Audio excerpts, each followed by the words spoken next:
It's about that bottom line, baby.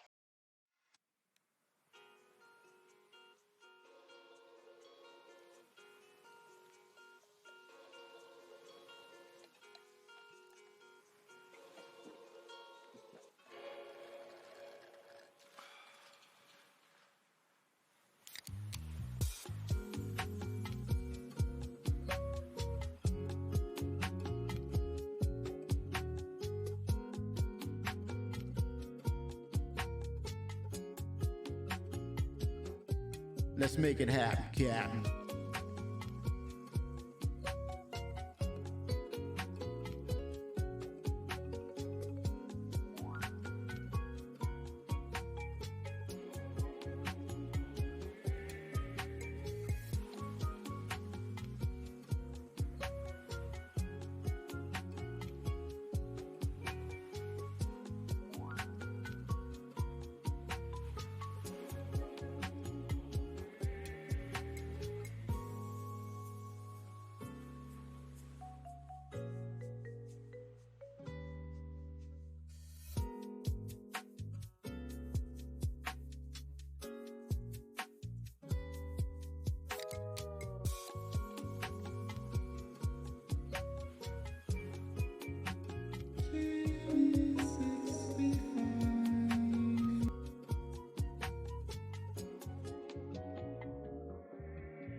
Let's make it happen, Captain.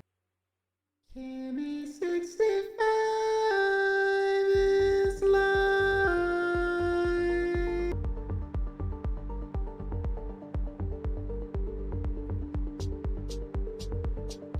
Oh, 7, baby, we're back. Oh, yeah. Wow. Updates, features complete, more updates, QOLs, roadmap updates, creatures. Oh man, I mean, it's just one thing after the other. Trent, I am doing well, sir. How are you? 07 to you. Are you ready for the roadmap? Are you ready for the updates? I don't think so. Are you ready for Invictus? I don't think so. Are you ready for the new ships and vehicles? I don't think so. I don't think so, man. I don't think you're ready. I don't think I'm ready. Are you ready for ILW? Invictus launch week, aka man, so many changes and updates. Where do I begin? Where do I start? Invictus launch week 2954. I like that.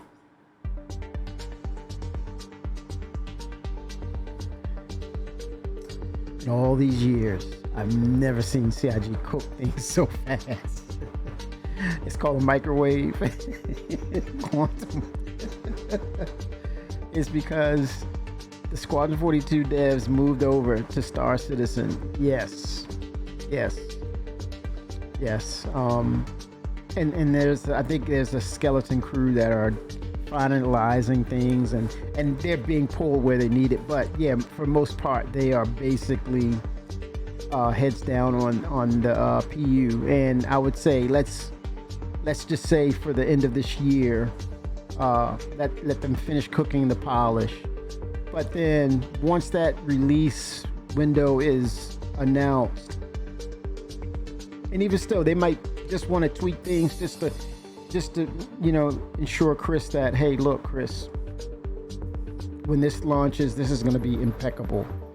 it's super polished and to the point where, yeah, it all works correctly. So we'll finally, in years, see a game that's released that is actually a fully released game. But no other game on this scale has been released like this. In that regard, you have a few games out there that garners or demands your respect, But right now, it's a virtual wasteland right now of games that,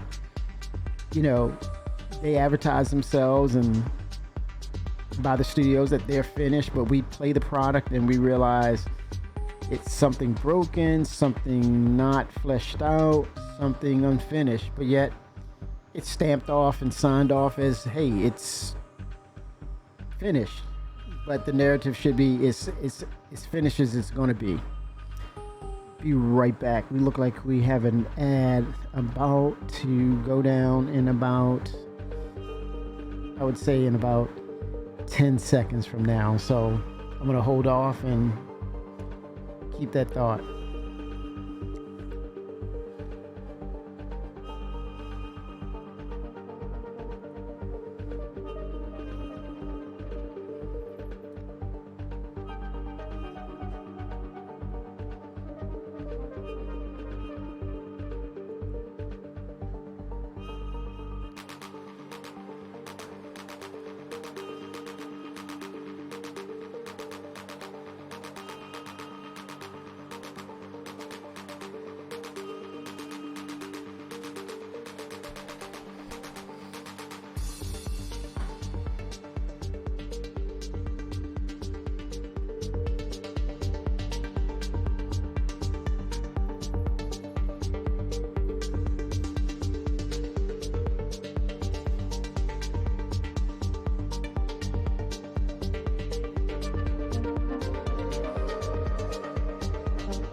I could see a day 2 release because it's a shorter day.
Oh, that's cool, Trent.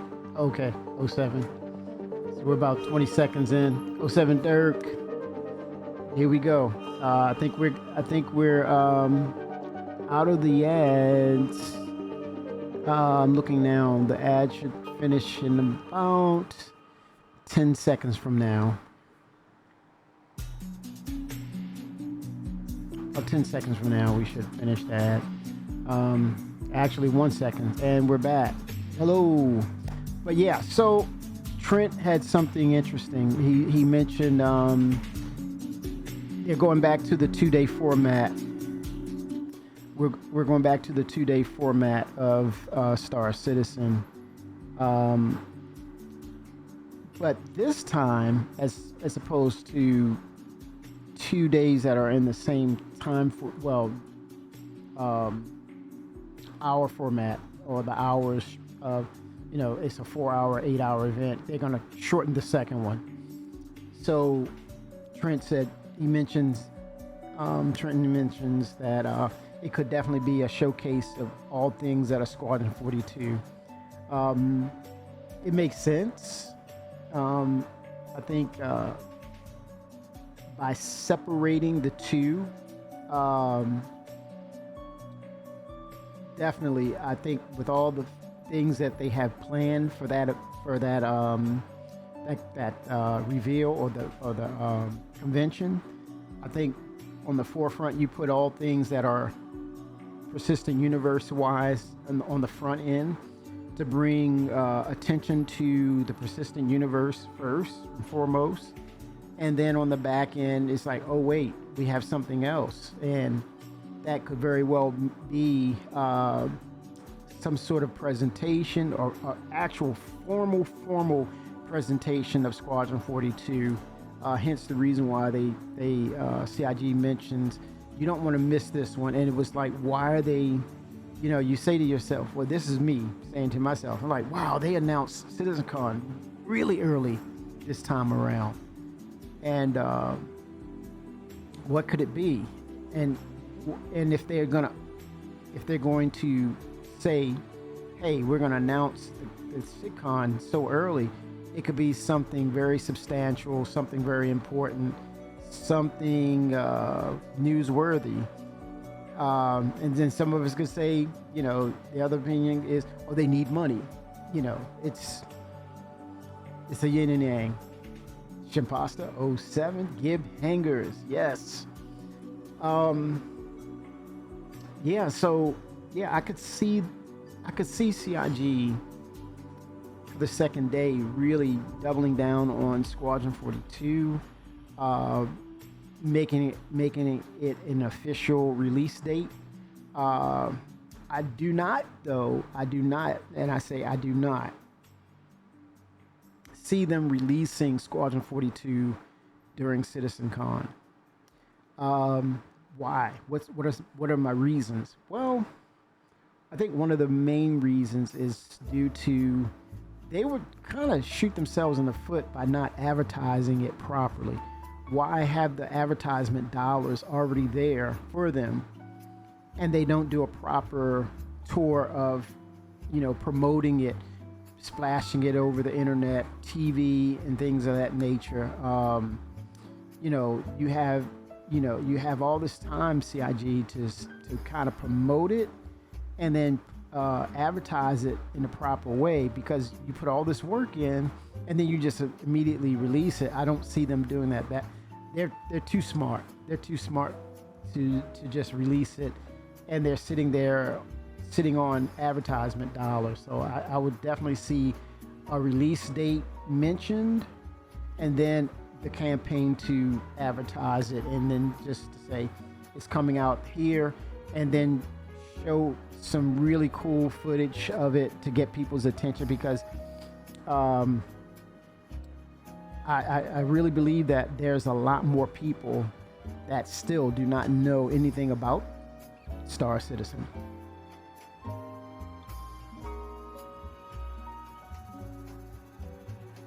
And so you want to ensure that enough people have heard of the game, and then what you want to do is, let people understand, people who don't know, what are the requirements, or what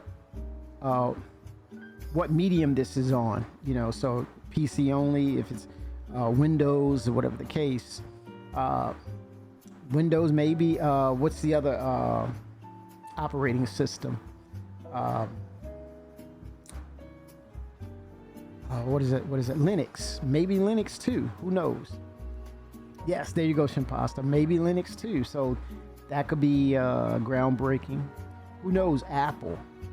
Maybe Apple PC too. Maybe Apple, it could be some things down the line or behind the scenes with them. You want to try to branch it out to all facets of operating systems in regards to of PC, especially knowing that they have Vulkan.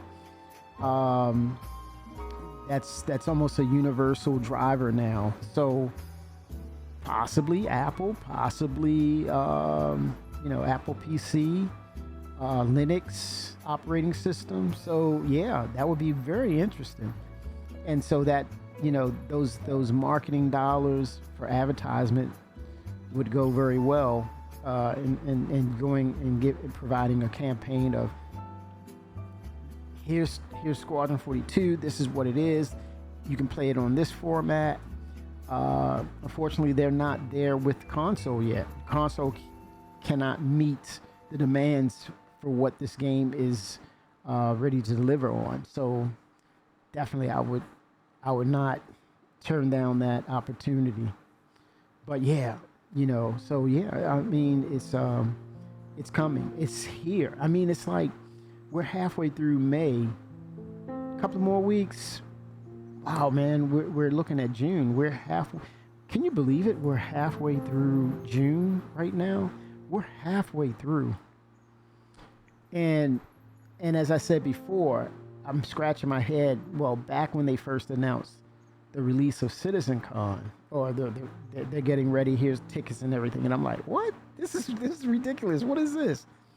And lo and behold, I'm sitting here, even more puzzled that, man, we're halfway through 2024. It's on us. I mean, where did the time go? Where did the time go?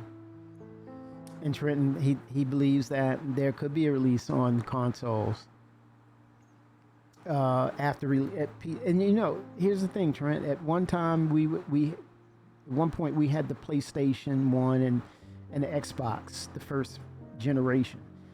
Come fast forward 5 generations of it, and what's the next one going to look like? My theory is that aliens froze everyone for 4 months. Oh, you're going to New York City.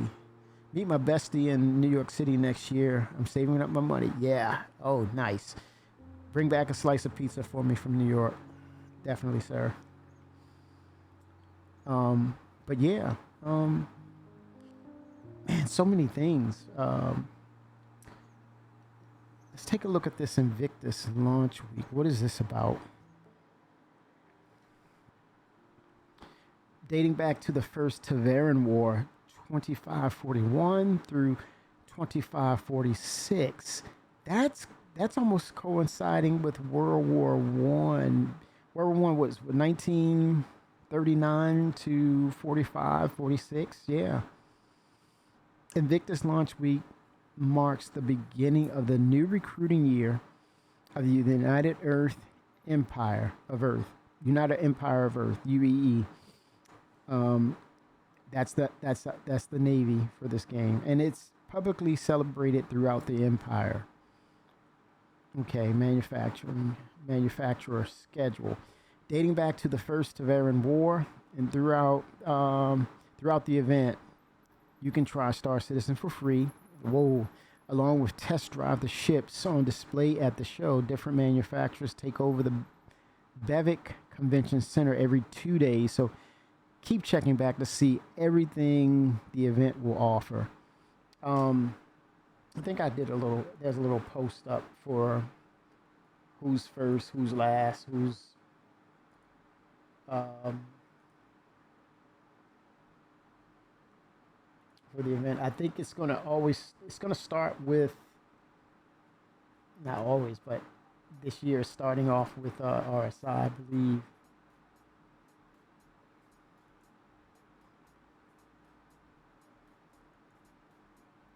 We pull it up.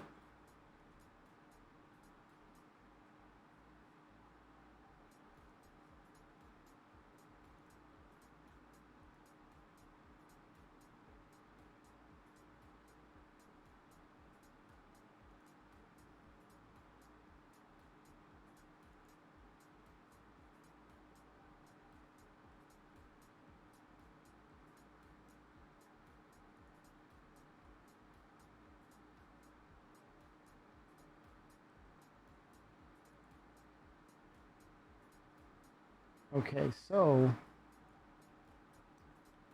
Invictus it launches tomorrow. That's the 17th. And so Robert Space Industries, they're going to offer up the Aurora LN, the Constellation series. That's the Aurora. No, I'm sorry, Andromeda.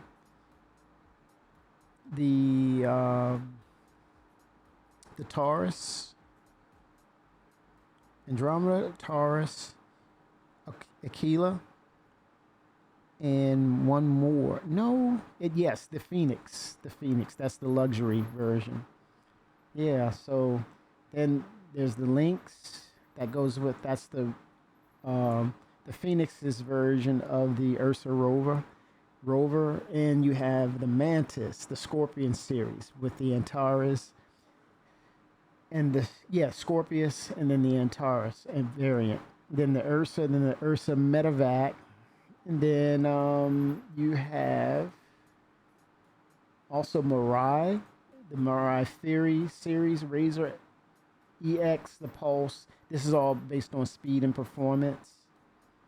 The joint venture with the Xi'an, United Earth Empire and the Xi'an working together. Well, MISC and Xi'an technologies working together to form Mirai based on performance. Then you have MISC themselves, Musashi Industrial and Starlight Concern.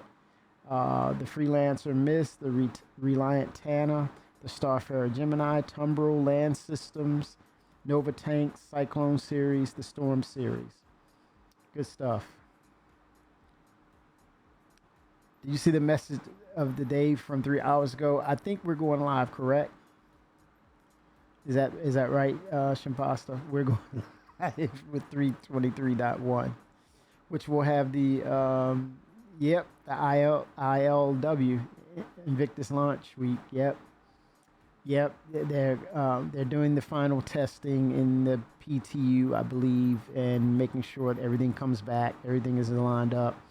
Thank you for that, Shimpasta. We are currently warming up the live environment for 323.1 release later this evening, Central Time. We have a new, more robust entitlement service starting today that should work to hold on to in-game purchases made right before a new release. We're going today. We're 100%. We're going live today. We have combined the hot fixes from last night for the 300i customization and database fixes into a bill and put that onto the PTU for testing. If all goes well, we'll be able to release 323.1 onto live later this evening. Be right back. It's Chalky Milk time. 07. Yeah, I think they're lining things up. They had the time to really dive in and get things worked out. So we're going to see how well the servers hold up regardless. It's just going to be good data for them to know where they stand with the updates. So hopefully, I wish them well, but who knows? We're going to see. We're about to find out big time.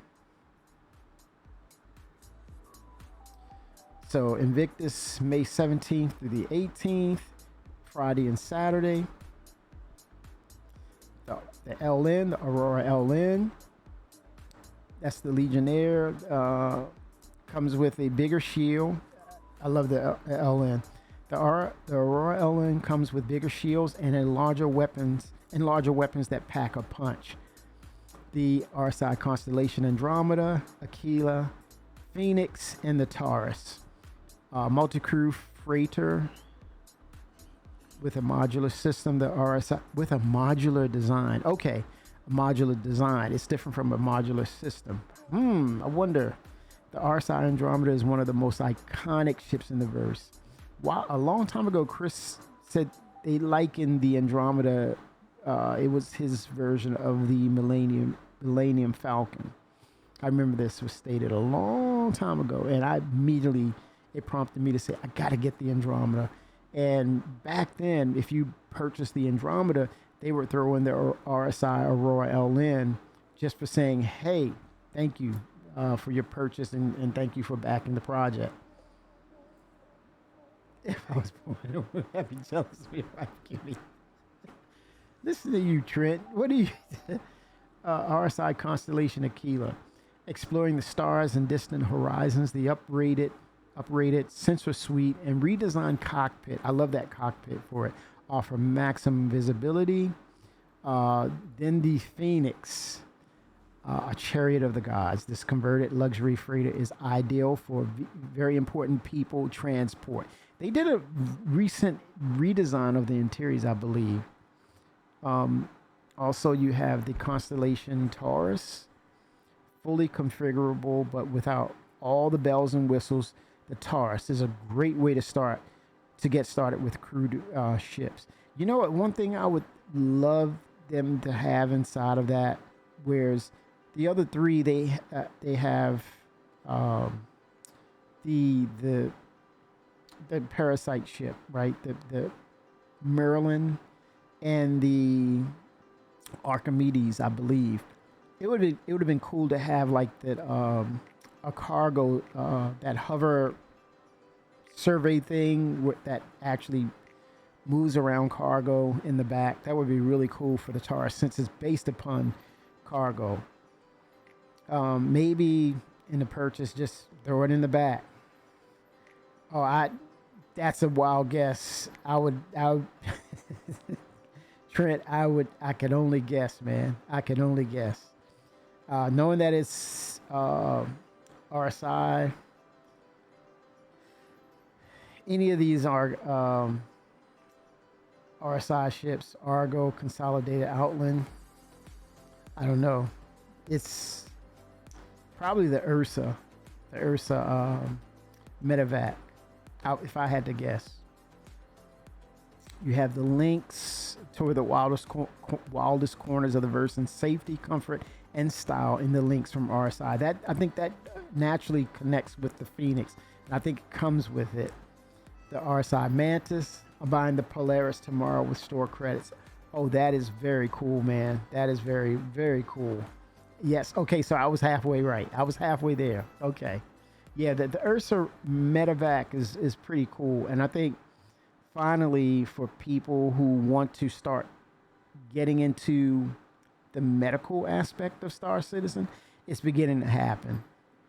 It's beginning to happen.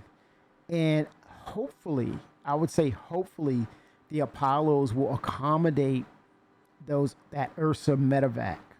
Oh my gosh, that would be so cool if it would accommodate that. And it would fit. Hopefully they can go back and redesign and say, hey, or maybe with the modular system, have that a part of it. That would be really, really cool.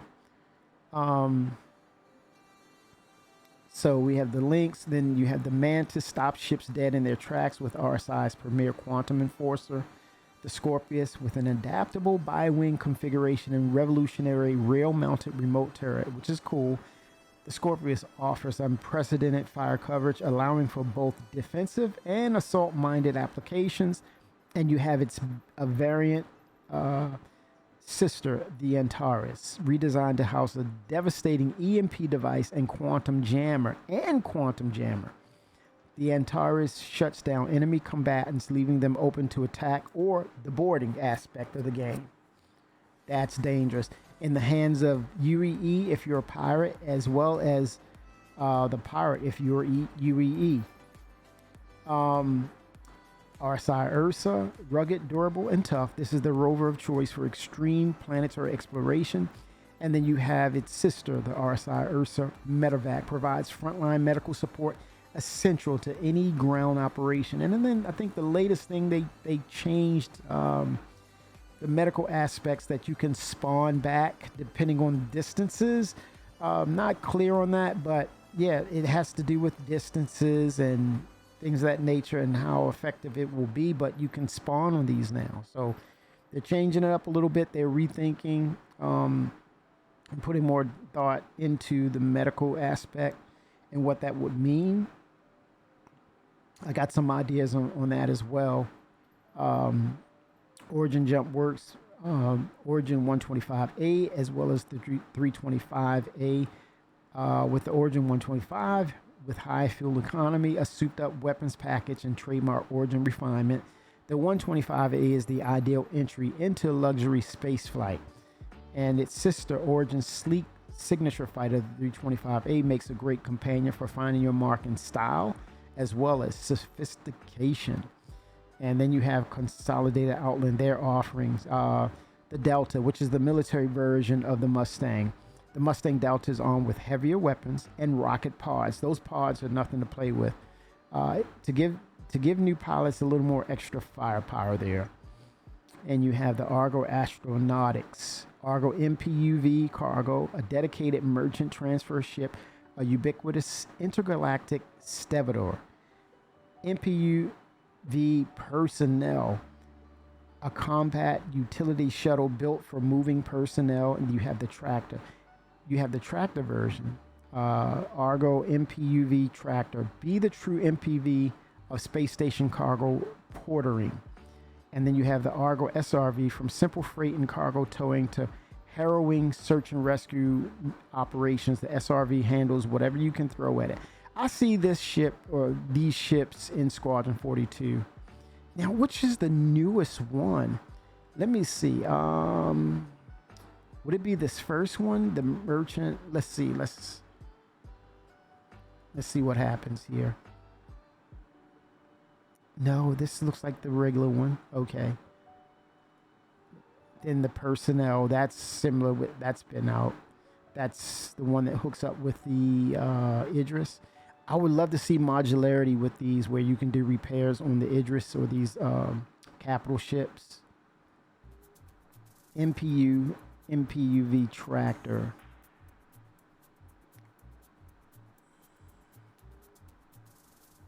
Okay, it threw me here. Okay, it just took me there. I don't know why. Maybe it's not ready yet. They don't want to. I think that was the newest one. Okay, this is the tugboat. Yeah, people are loving this, man. They're loving this. So that's the Argo SRV. Search and rescue operations. There we go. I think this should have been in the front of the sentence. The search and rescue operations. Also simple freight and cargo towing as well. Yeah, that's the rescue one. But I think this is the one that's brand new. I don't believe we get to see that once Invictus is live. We won't see that one yet. That's why it went to that page. So that's the newest one that hauls cargo, and it's actually it's in 323.1, the PTU right now. So yeah, it's the tractor version. Let me see if it'll take me there again. Yeah, it's the tractor version. Has the big tractor beam in front. So that is so cool. Yep. Then May 19th and May 20th, we have Crusader is going to be highlighted. Love my Mercury Star Runner. You have the Hercules variants. You have the Ion. You have the Inferno. You have the A1 and the C1, which is the cargo, and then the bombs, light bomber. Then you have Mirai also on those 2 days, which is, as I said before, that's your Musashi Industrial Space Concerns, which is MISC and Xi'an working together. This is all about speed and performance. We do have the Pulse and the what's the other one? Redefines the hoverbike experience with this. The Pulse, and then the Pulse LX, I believe. LX is the racing variant. Redefines the hoverbike experience with this fusion of sleek design, integrated weaponry, and advanced thrusters for unmatched maneuverability. With the weapons, this is the first time I've seen this weapon. I thought that was a great idea. A Gatling gun, but it's based upon a laser technology, laser Gatling. Do you think that huge that Mirai silhouette? It was obvious it was a Mirai. It looked like a Mirai giant version of the Furion LX, right? I wonder if that will have the larger Gatling lasers. Oh my gosh. What if it does? No one's thought of that yet. That never occurred to you. That is their design language. So imagine if they take that from the Pulse and they actually add that to that larger version. Man, are you kidding me? Are you freaking kidding me if they do something like that? That's it right there. The laser Gatling gun. Man, if they scale that weapon up, that'll be a problem. That will be a problem, especially if it becomes a heavy fighter. Man, that would be really cool. The Pulse, $25, man. And then Invictus launch week, standalone upgrade to it. Some people will see it as a LTI token. Some would get a few for them to keep for themselves and do other things, upgrade towards something else with the LTI. So really cool. So you have the Fury and LX. I think that was a good sale. That was pretty cool.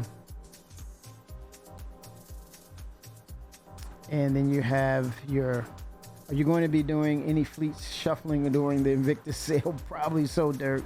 Probably so. I would like to get my hands on that Ursa Medevac because of its uniqueness. And then they did say, which I think they're giving us a clue, that we're going to get denser forests, denser vegetation on planets to the extent that we won't be able to take our ships and land them in those congested areas. So you may have to land in a open area or near open for your ship, and then you take that vehicle and you have to drive through trees and things of that nature, obstacles. So yeah, that's giving me the hint right there. I need to get that type of vehicle. And yeah, I do have a Pisces, but then you might want to use, you might have an advantage by, traveling on ground with the ground vehicle. And I think because it's so unique and it's how it works, I think it's worth a shot getting it. And let's just say you get shot down, your Pisces medical gets shot down, or let's say the Apollo or something of that nature, the Apollo. Once we get that, I can see that coming. You have an option for the ground vehicle, so that would be a great backup for medical. But yeah, I can see me shuffling. Well, get some LTI tokens and then kind of look at where I'm at as far as what do I do in the game, what do I want to do, how do I show up my play style in game, for sure. I think that's going to be quite a few people there with now that they have an opportunity to get that ship again, but with these other ships, such as the Pulse and things of that nature, they can get those ships and use them as LTI tokens to upgrade if they don't play the LTI game. I think that's another thing. Shuffling for Invictus and these events, you play the shuffle game, but also you play the LTI token game as well. I think it's a two-pronged attack. So I have to segue on your thoughts there and add to it and say, yeah, not only that, you're shuffling around your fleet, but you're also making those ships that you've always wanted an LTI base ship. Imagine having the LTI token, such as the Pulse, and you get lucky enough to get the Pioneer. You have that opportunity to get one, and then you say, well, upgrade or something. So we have the Misk, you have the Reliant Tana, and you have the Starfarer Gemini. This military variant sacrifices fuel capacity for armor and a missile launcher. Definitely pyro compliant. If you want to provide services in the hostile location, then if you have the Starfarer Gemini, please go into pyro with this as opposed to just the Starfarer. The Reliant Tana. It's an easy to maintain, versatile, lightweight fighter.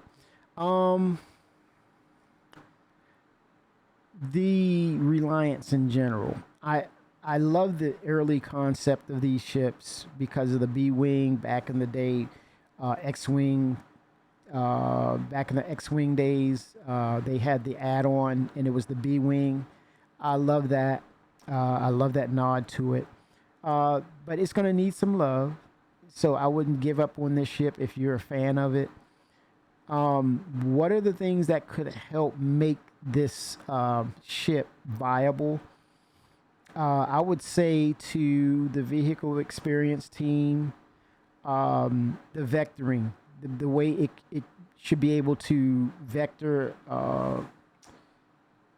much better than other ships. Not turn on a dime, but again, this is Shion and Misk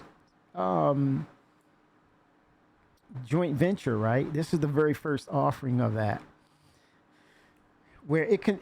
I would love once it goes into the vertical, it can vector or change its direction more so than other ships, that you can kind of maneuver a little bit better than other ships, where other ships have to has a wider turning arc. This one is a little tighter because it's vertical orientation. But one of the things I've always thought about with the cockpit, some sort of biofluid that would fill up, that would kind of prevent you from suffering red out, blackout G forces because of that fluid, so that inertia would not happen inside your cockpit. That would be really cool to see. But yeah, that would be one thing where it can turn its vector, so it can maneuver tighter, but also the technology, or the alien joint venture technology, would be the type of metal or the hull strength that it uses, but it still performs almost like a lightweight fighter. Something in the alchemy of the metals that they would blend in, the combinations. So that would make it a viable candidate to kind of stay important, or to be viable in the game as a fighter. In general, I would say across the board, is according to all of its variants, how it maneuvers and its resilient hull.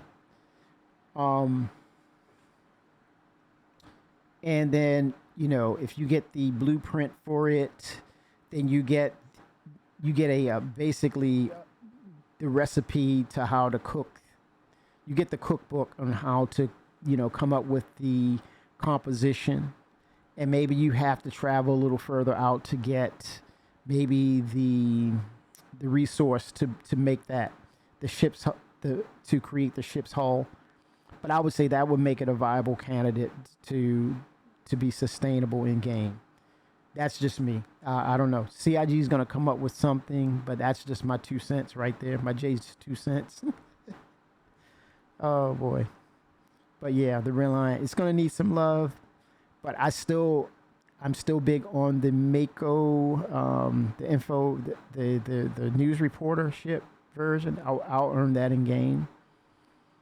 But yeah, the vectoring, I think it was a cool concept in its early beginnings, but the execution, it stumbled a little.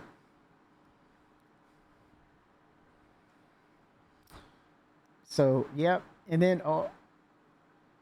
then lastly, we have Tumbrel, the Cyclone.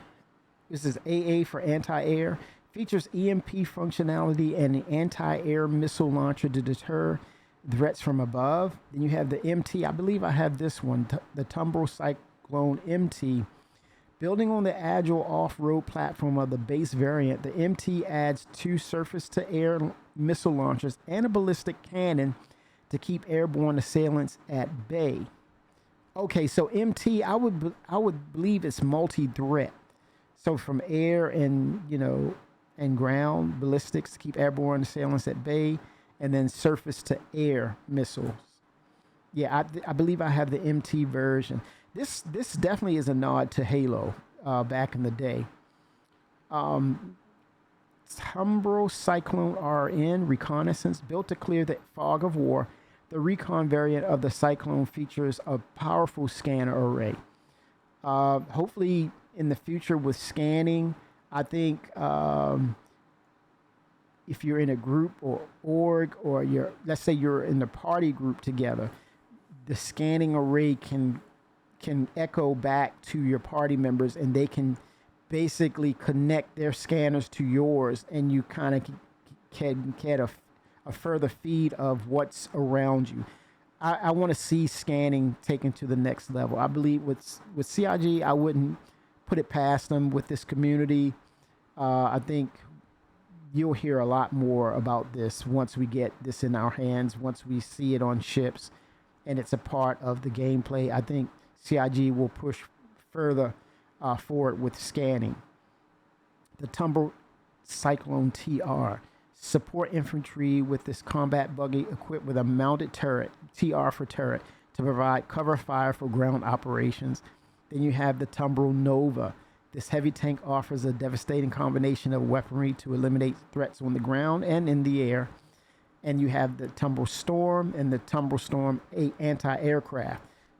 The first one, the Tumbrel Storm single operator mini tank, is built to blitz battlefields and take out enemy artillery. And then the anti-aircraft blitz overcrowded battlefields, take out threats from the air, and turn the tide of any conflict. I believe we'll see these in Squadron 42 at some point. Man, the Redeemer. May 21st, May 22nd, Aegis Dynamics. Aegis is on the move. 5 and 6. Avenger Star. Here's the Aegis Avenger variants: the Stalker, the Titan Renegade, and the Warlock. I think these are iconic ships, man. I mean, when they came out, it kind of reminded you of, it was nod to the space shuttle, and then when they gave that chapter 8 of that demo, they used a different name for it, but they demonstrated the chapter 8. And they showed off the updates to the Avenger. These are still iconic ships. The way it handles, pretty cool.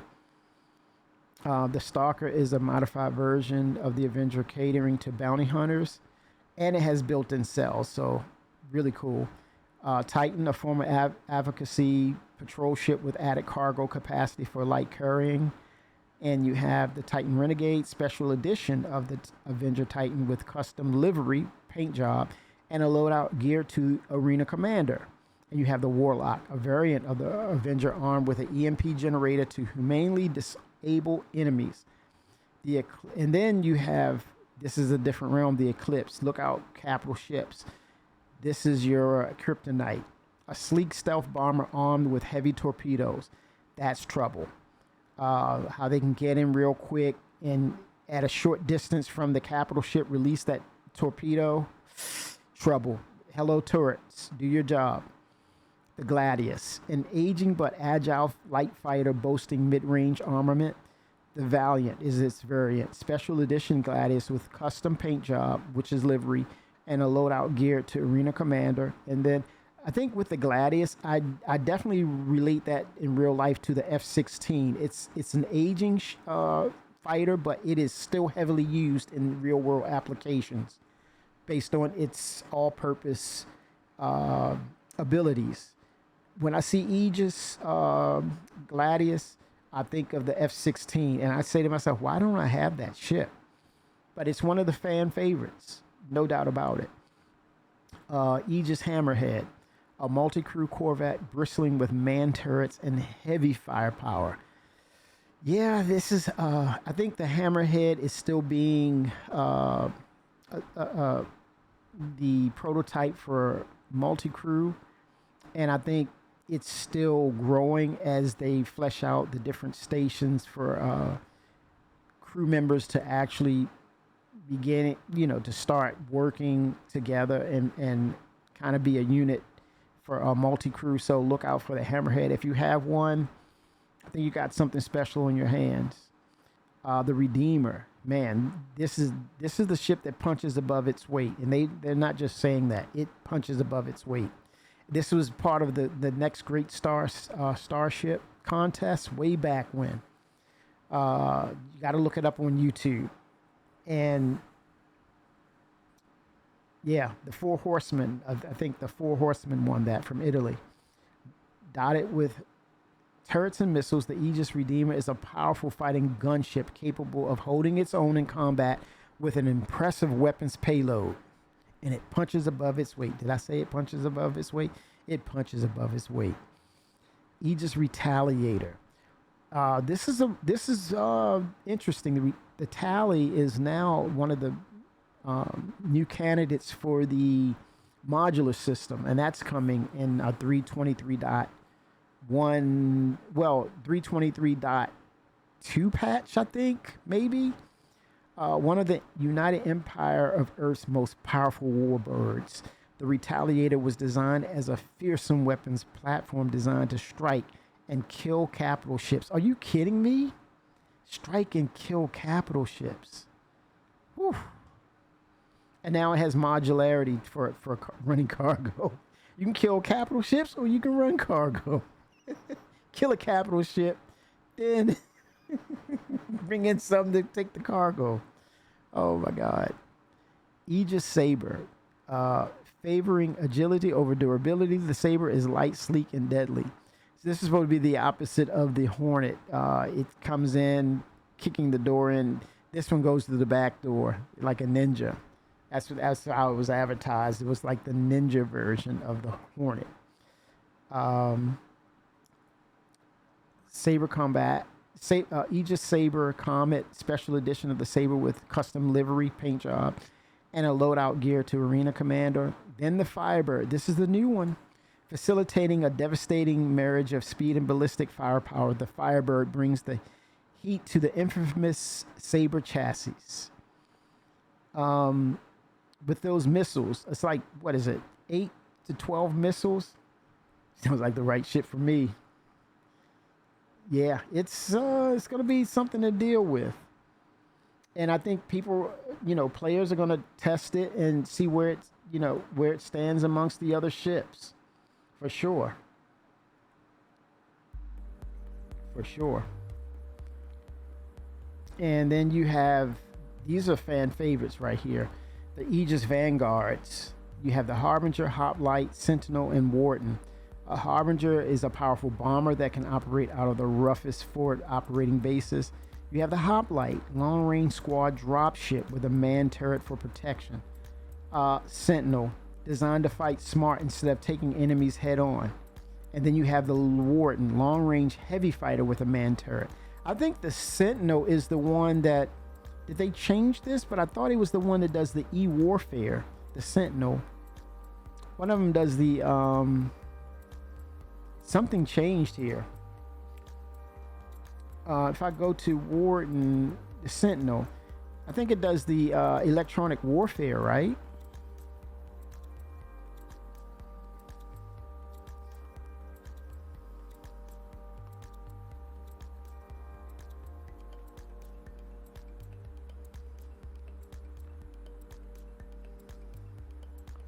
Yeah, the ship's matrix definitely needs some love. It's going to be...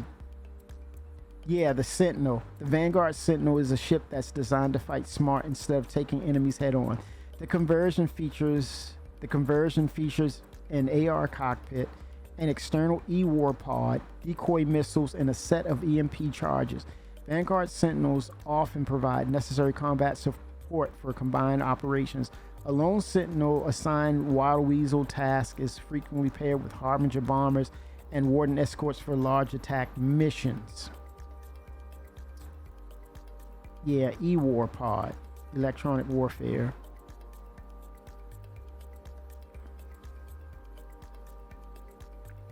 And then we have one of my favorite manufacturers, Anvil, May 23rd, May 24th. The Arrow, featuring ultra aerodynamic frame and slight profile. It's the most agile ship in its class. I kind of liken this to the real world F-18 Hornet for some reason.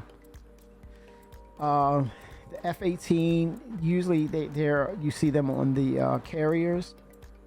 Hence why we wanted to see a capital ship, Anvil capital ship, featuring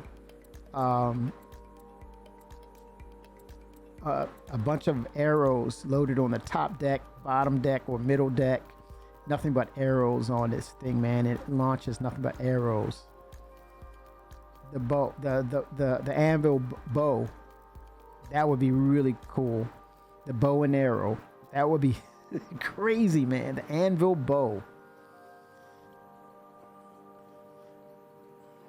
Let me see. What are the other cool names for a bow?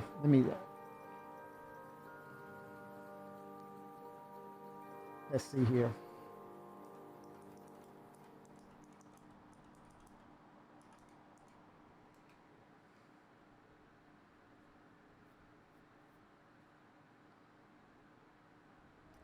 Longbow, the anvil longbow.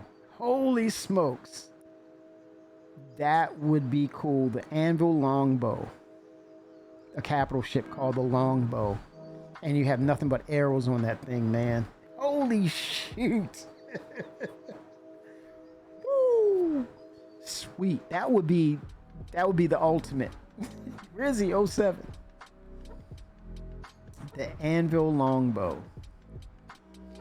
The Anvil Ballista. This self-propelled air defense system is capable of destruction on a massive scale. The Ballista. Is that the... Yeah, that's the tank, man. That's the tank. I remember that commercial. Dude was in there. Everything was going backwards. The ship exploded and then the missile went back to the tank. Holy smokes. Maxol 07. Let's go. Invictus is happening. Anvil C8R. With the addition of the onboard Tier 3 medical bed, the C8R Pisces can treat minor injuries and keep a patient stable while transporting them to a safety of a larger ship station or nearby medical facility, making it an invaluable asset for short-range search and rescue. You have the Anvil C8X Pisces Edition, Anvil Chemista. Ideal for inter-system travel or investigating tight spots inaccessible to larger ships. It's a small ship ready for big adventures. Anvil Carrot. Yes, man. Iconic multi-crew explorer ready for your next epic adventure. The Carrack. The Anvil Centurion. Built on Anvil's popular Atlas platform, the Centurion presents a tactical solution for short-range anti-aircraft engagement. Then you have the Hornets, man. You have the Mark I, tough and dependable. The F-7C is a textbook multi-purpose medium fighter. You have the Wildfire, special edition of the Hornet, with custom paint job, which is livery, and a loadout gear to Arena Commander. And then you have the Super Hornet Mark I, a two-seater medium fighter with a heavy loadout. The Hornet Tracker Mark I, sacrificing the turret for an advanced radar system. The Hornet Tracker seeks what's hidden. And then you have the fan favorite, the Hornet Ghost Mark I, stealthy, silent, deadly. The Ghost, it will keep a low profile. Space Ghost.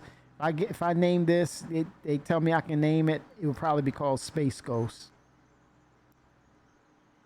That's an easy one. That's too easy.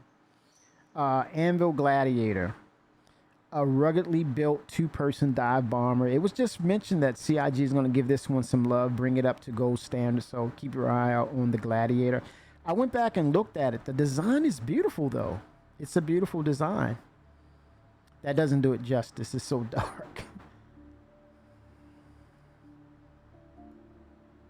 Yeah. Pretty design, though.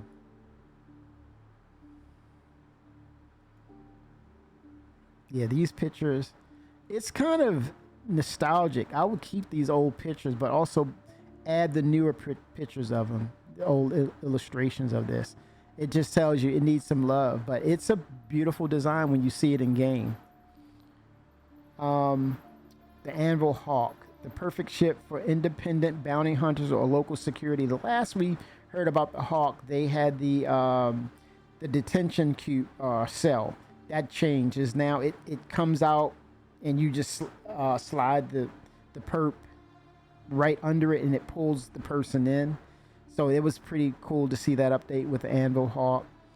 The Anvil Hurricane, a heavy fighter with almost excessive loadout, includes a turret that punches through shields and defenses. You have the Spartan, Ready for any battlefield, this vehicle gets troops there safely, quickly, and effectively. The Spartan, let's see. Ground vehicle. Yeah. Yeah. This reminds me of Aliens for some reason. The movie Aliens. Anvil Terrapin, one of my favorites.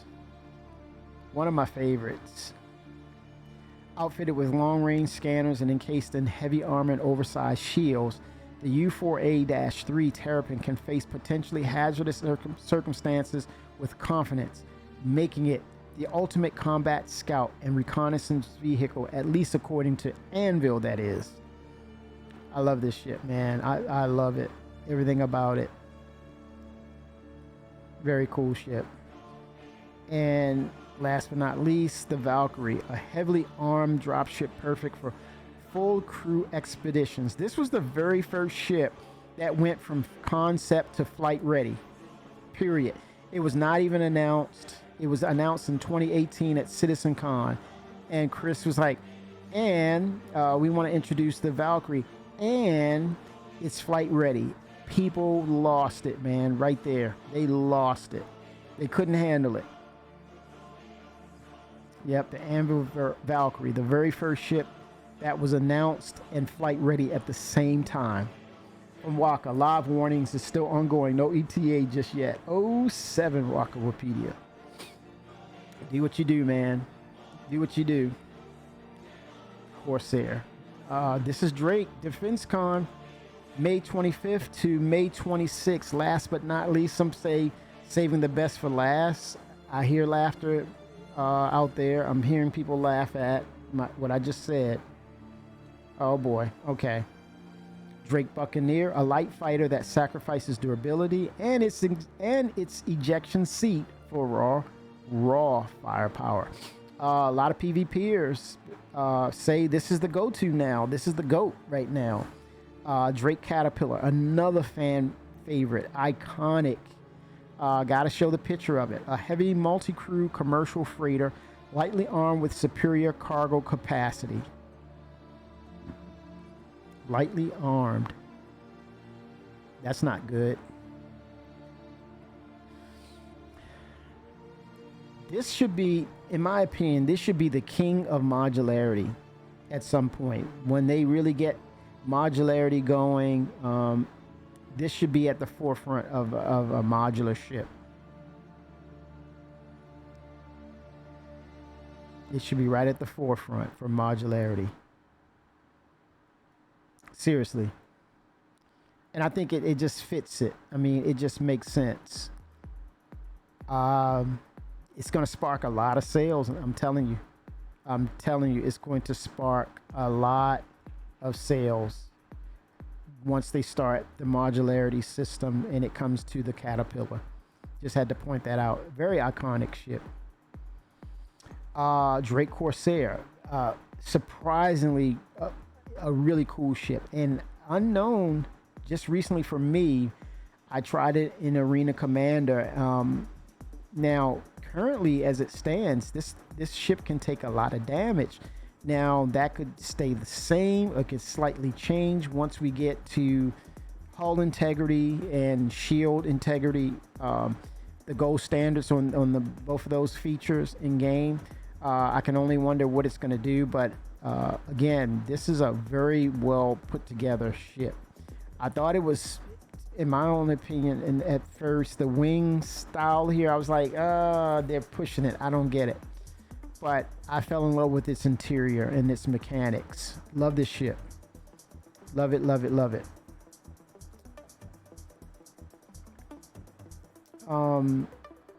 Yeah, I had to put that special mention for the Corsair.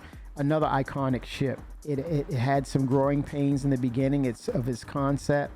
07 to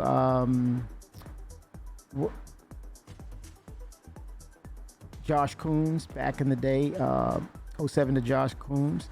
He's moved on from the company, but really great job on the Cutlass Black. He was commissioned to do the reinvention of the ship, because the first inception of it It did not go well. But at the same time, these were the beginning stages of CIG showing proof of concept, showing proof that there was a game being developed. They went for it. They had a strike, but then they went back at the plate and they hit a grand slam with the Cutlass Black. To this day, Cutlass Black is one of the go-to medium-sized ships. To this day, it holds up very well, and she ages like a very fine wine. No doubt about it. No doubt about it. And along with the Cutlass, we have its variants, which is the blue, red, and steel. So like a advertisement for Superman.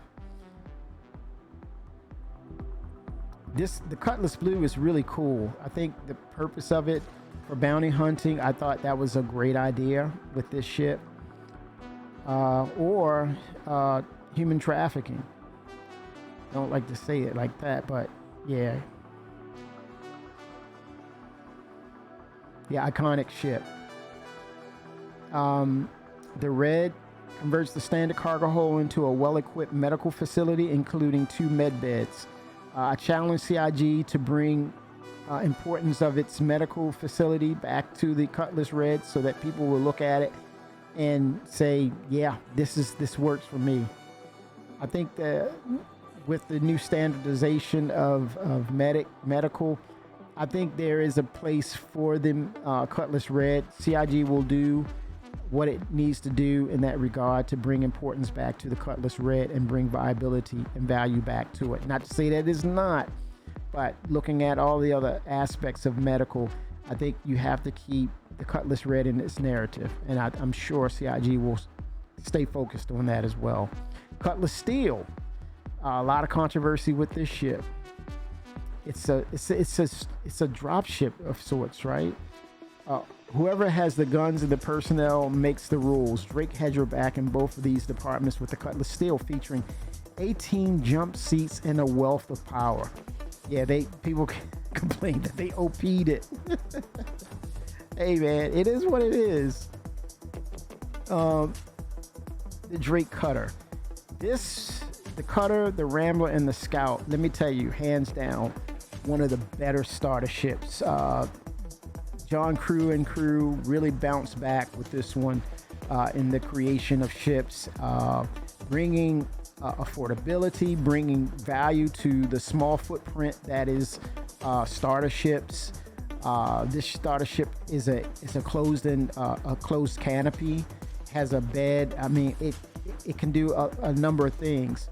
So the initial Drake Cutter, designed for hardworking folks of all stripes. The Cutter packs 4 SCU of cargo room and a plenty of wallop into a rough and tumble combat frame. Its sister, the Rambler, the pilot favorite Cutter chassis, outfitted for long hauls and extended engagements, preferably pyro, come this year. Go ahead, take the scenic route. The Scout. The Scout model comes factory equipped with a beefed up scanning suite that makes it perfect for pathfinding, surveying, and even reconnaissance and covert intelligence operations for the Scout. But yeah, this was one of the ships that we were just trying. We were beating our brains out just to trying to figure out what this ship was, what the size it was, what did it do, and it was like that compact ship came out, and we were like, what the hell? It's like, wait a minute. It's at a good price point. It's affordable. Some people saw it as an LTI token, but then they got in it and started flying. It says, this ship is a keeper. And it went well with the community as well as marketing and selling of that ship. So that was a great design by CIG and its variants as well. Drake Dragonfly Black. This is the variant. Iconic, one of the very first hover crafts or bikes, you want to call it. It harkens back to the Return of the Jedi. It stands and holds its own. It holds its own. This was they had a model of it at CitizenCon, man. It was really cool. Very iconic. And see, one of the things that's unique about the Drake Dragonfly is one person can pilot, the other person can sit on the rear seat and actually sit the other way and protect the six of the pilot. So cool. I have one. Drake Herald. scanning, information, data running. I think this ship's day will come. It's a great concept. I think as we get more systems in and through server meshing data and better frame rates, things of that nature, better resources, they can expand on the gameplay features, and data running will be right there in the forefront. It's going to be really fun. This ship is if you're an adrenaline junkie, the Herald is your ship. The Drake Mule. This is cool, man. The Drake Mule will fit inside of the cutter. The Drake Mule is your go-to workhorse. Whether you need to transport cargo over the roughest terrain possible or load it onto larger vessels and cargo decks, the Mule works. Just plain and simple, the Mule works. And 07 to the Twix. 07 Twix. Drake Vulture. Rip Rex. That is Rip Rex like a pro and carve out your own place in the great big empty behind the stick of this rough, rugged salvage machine from Drake Interplanetary. This was a turning point for CIG, where they wanted to say no more of just bringing a ship out and it's just to show off to your friends or show off in the hangar or just fly it around like a Winnebago and do nothing, especially if it has a purpose. That turning point was welcome. John Crew said, hey, we're not going to no longer do this. We're going to work with other teams. And so when we bring out a ship that has a functionality to it, we want to have all the, as the Frenchman would say it as regards to condiments, accoutrements. It would have all the accoutrements to make sure that the gameplay is there and it works. And so that's what they did. But in turn, it also, it's the old saying, they killed two birds with one stone. With the Aegis Reclaimer, it was able to start the salvage gameplay too. So that was a great turning point, great philosophy in development by CIG. Keep that up if you can, as much as you can. I know that things aren't going to be perfect, but that philosophy nailed it right there for me. So May 27th through May 29th, it's the Invictus wrap-up. As Invictus launch week comes to a close, all vehicles from the previous days, they will be available to use for free from May 27th to the 29th. And don't forget, at the on the last day, the free fly will end as well, and the chaos will subside. It's gonna be chaos.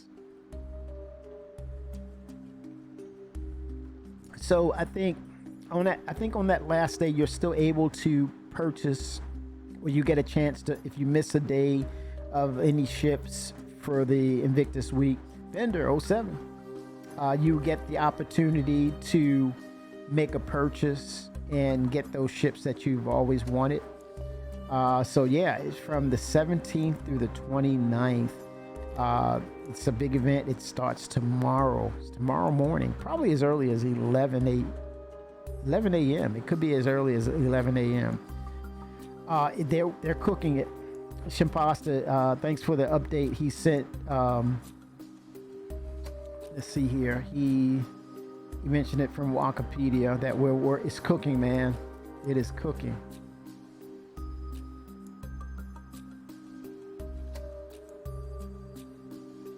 It is cooking, Twix.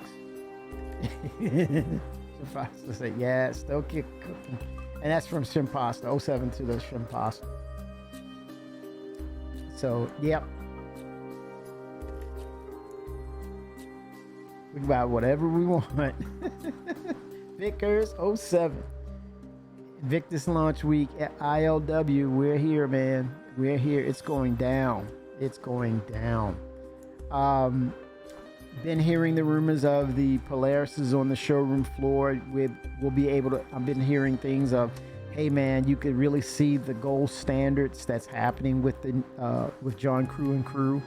How they're really dialing in. Their teams are really focused. So yeah, that launch floor is going to be really cool. And isn't that RSI, the Polaris? Isn't that an RSI ship? I would imagine it is.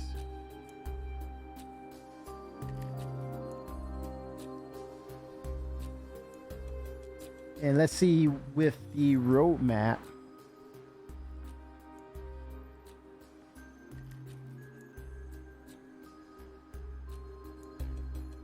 We got a roadmap to check out too.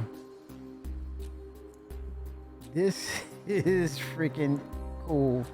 Now, granted, with all things, it's the expectation. It's an estimate release time, so things can fall off schedule. Things can be pushed back. But notable changes for May 15th. Release view in this week's roadmap update. We're excited to announce the addition of Alpha 4.0 to release view, targeting Q3 of this year. What does that mean? So we're still getting the bits and pieces, like I said, across the pond, the bits and bobs of 323. We're going to get a 323.1 release, which will have the hangars, cargo missions in it, the loot banks, you name it. But yeah, that's a September-ish. I can see that easily sliding after CitizenCon to some degree.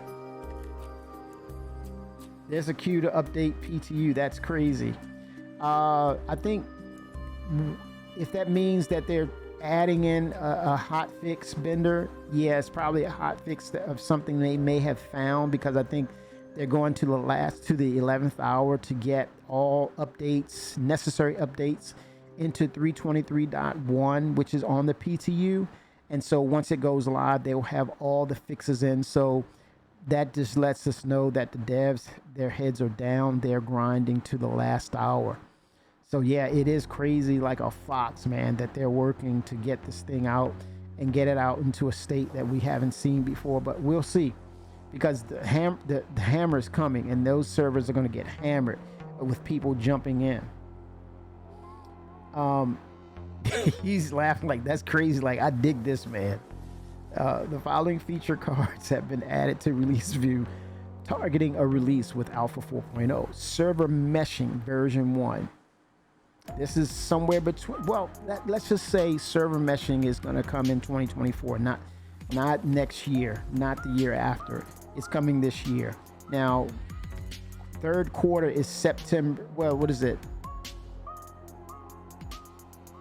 First quarter, June, January, February, March, April, May, June, second quarter, July, August, September, and then October, November, December. So yeah, so between July and September, if they feel as though, not feel, but if they gone through enough tests, which I suspect CIG's been doing these tests since they've been talking about server meshing in October with the last CitizenCon last October. So off and on, they could have been running server meshing without us even knowing it, because what is the most important thing about testing it? Player activity, players logging in, players being on the servers, right? So yeah, we were logging in a lot. But yeah, if the tests come back and things are clean to an extent, I could see early Evocati progressing, if it's to the point where it's playable, to the point where it's workable, to the point where it's viable. I see it going to an early EPTU, early play test universe, EPTU, and you have a factor or maybe a larger concurrency of players jumping in on the EPTU sooner than later, because it's all about numbers. If it's controllable, if the data that comes back, it's clean, it's not a lot of things that break, then I see them being very, very aggressive, to the extent that you're going to see wave 1 through whatever 4 very early for the server meshing tech. they have to have stability there. So yeah, the initial implementation of server meshing enables multiple servers per shard. This will improve load distribution, and it facilitates navigation between two solar systems to start. That will be Pyro. Durin Voss 07, during Free Fly, can you purchase these ships with real money in the pledge shop? Of course you can. Yes, you can, sir. So here's one of the ships, for example, I pulled up, like for example, the Cutter. I go back. So this is the site here, launch week. Then we come to, let's say, one of my favorite ships, the Aurora LN. We go to that. Well, you can purchase it now. But yeah, those ships that they offer from Invictus, you'll be able to purchase them. Only the military-based ships that they're offering. And then you can wait all the way up until the last day, and then they're going to offer all the ships for one last time. So think about your ships, think about what you want to do in the game as far as military applications, fighting. Think about you, your friends, and then just go ahead and proceed. Oh, my pleasure. Hey, can I give you my, what is it? My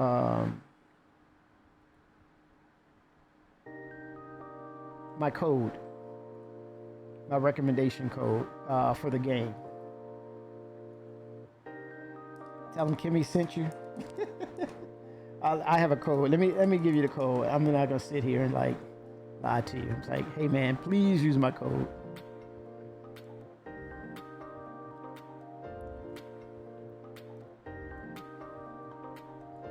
My referral code. He's probably already in the game. He's like, man, I'm already in the game. What are you talking about? But I'll just pop it in. Thank you, Darren, and happy hunting for your ship.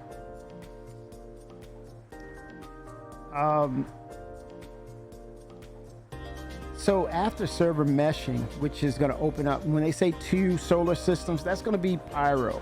That's going to be the first iteration of the 2 servers, and that goes well. I can see them being very aggressive in getting that out the door for us. Making it something viable and ready for the next step.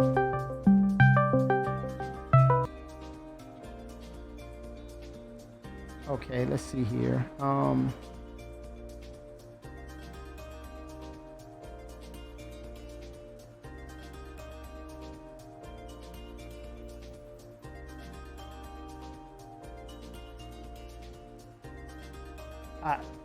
Cool. Cheap viewers on stream. Huh? Oh, come on, man. What is that? What is that?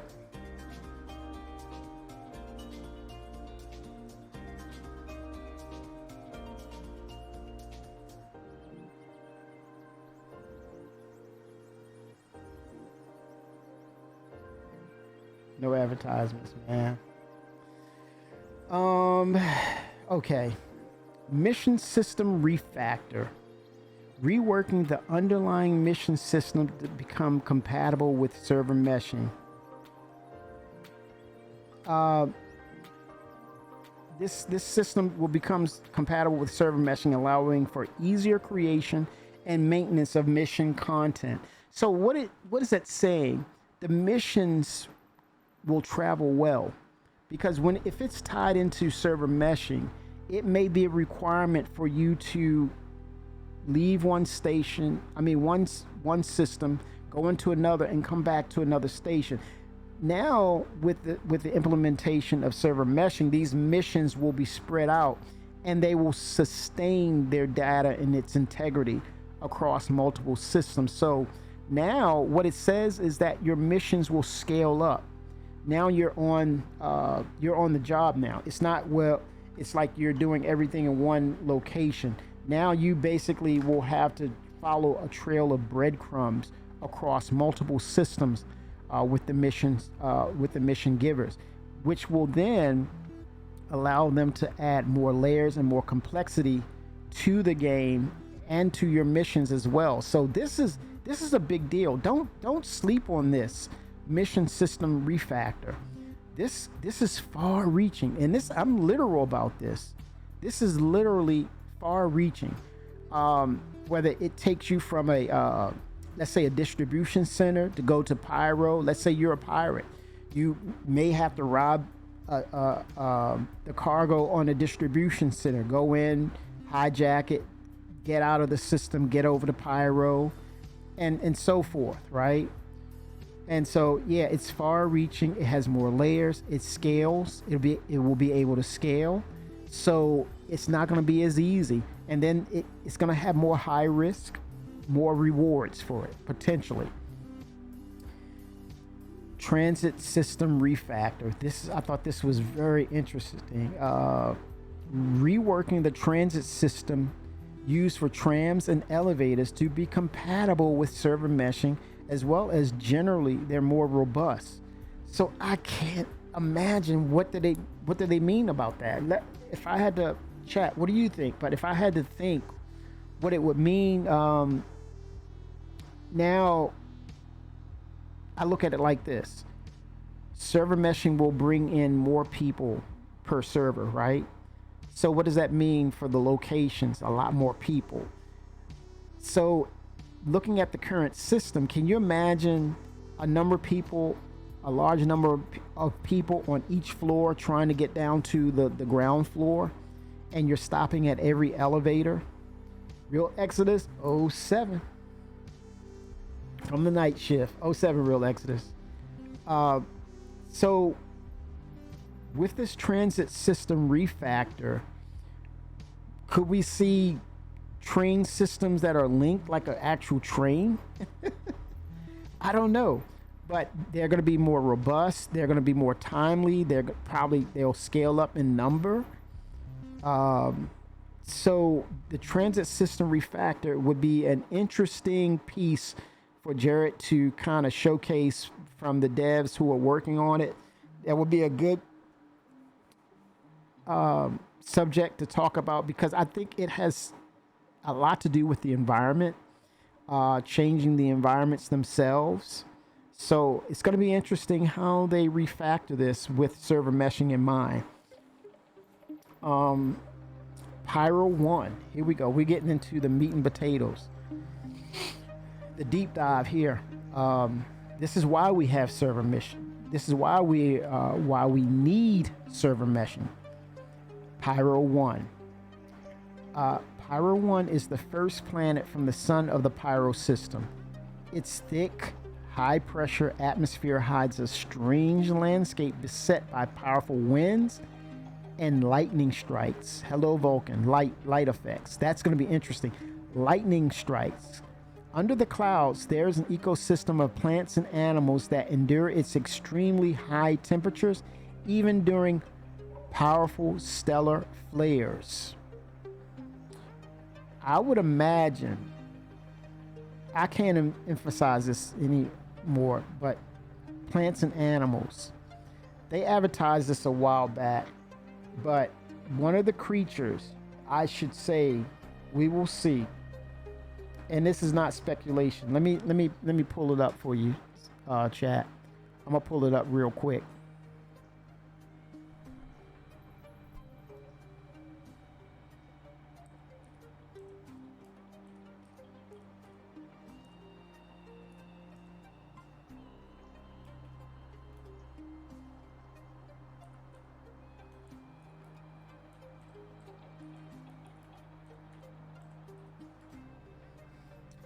Senzino 1973, 07, 07, 07, 07.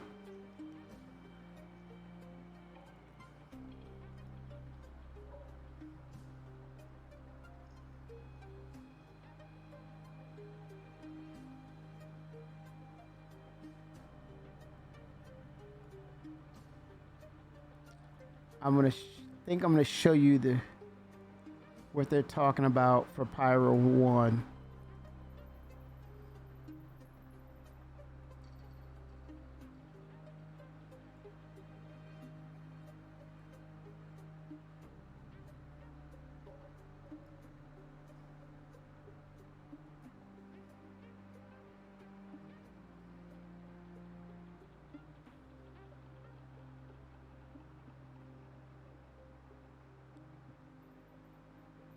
It's kind of advertising it, but I don't see it. I'll just pull up the illustration of it.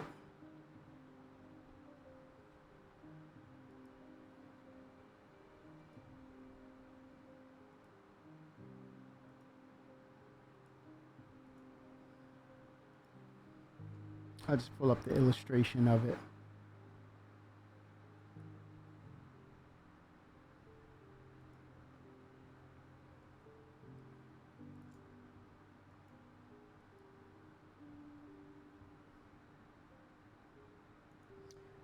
Pyro 1. I think we're going to see this. The whippet crab. And if you notice, the mother has babies. And I think they also kind of conform their bodies or constrict their bodies. That is the total crab. Yes. It has, where its appendages, its exoskeleton is actually, it can be used as armor. That was some of the concept about it, but it's kind of like a hive-minded creature where the queen has its babies and they will attack. Pyro 1, for sure. Pyro 1.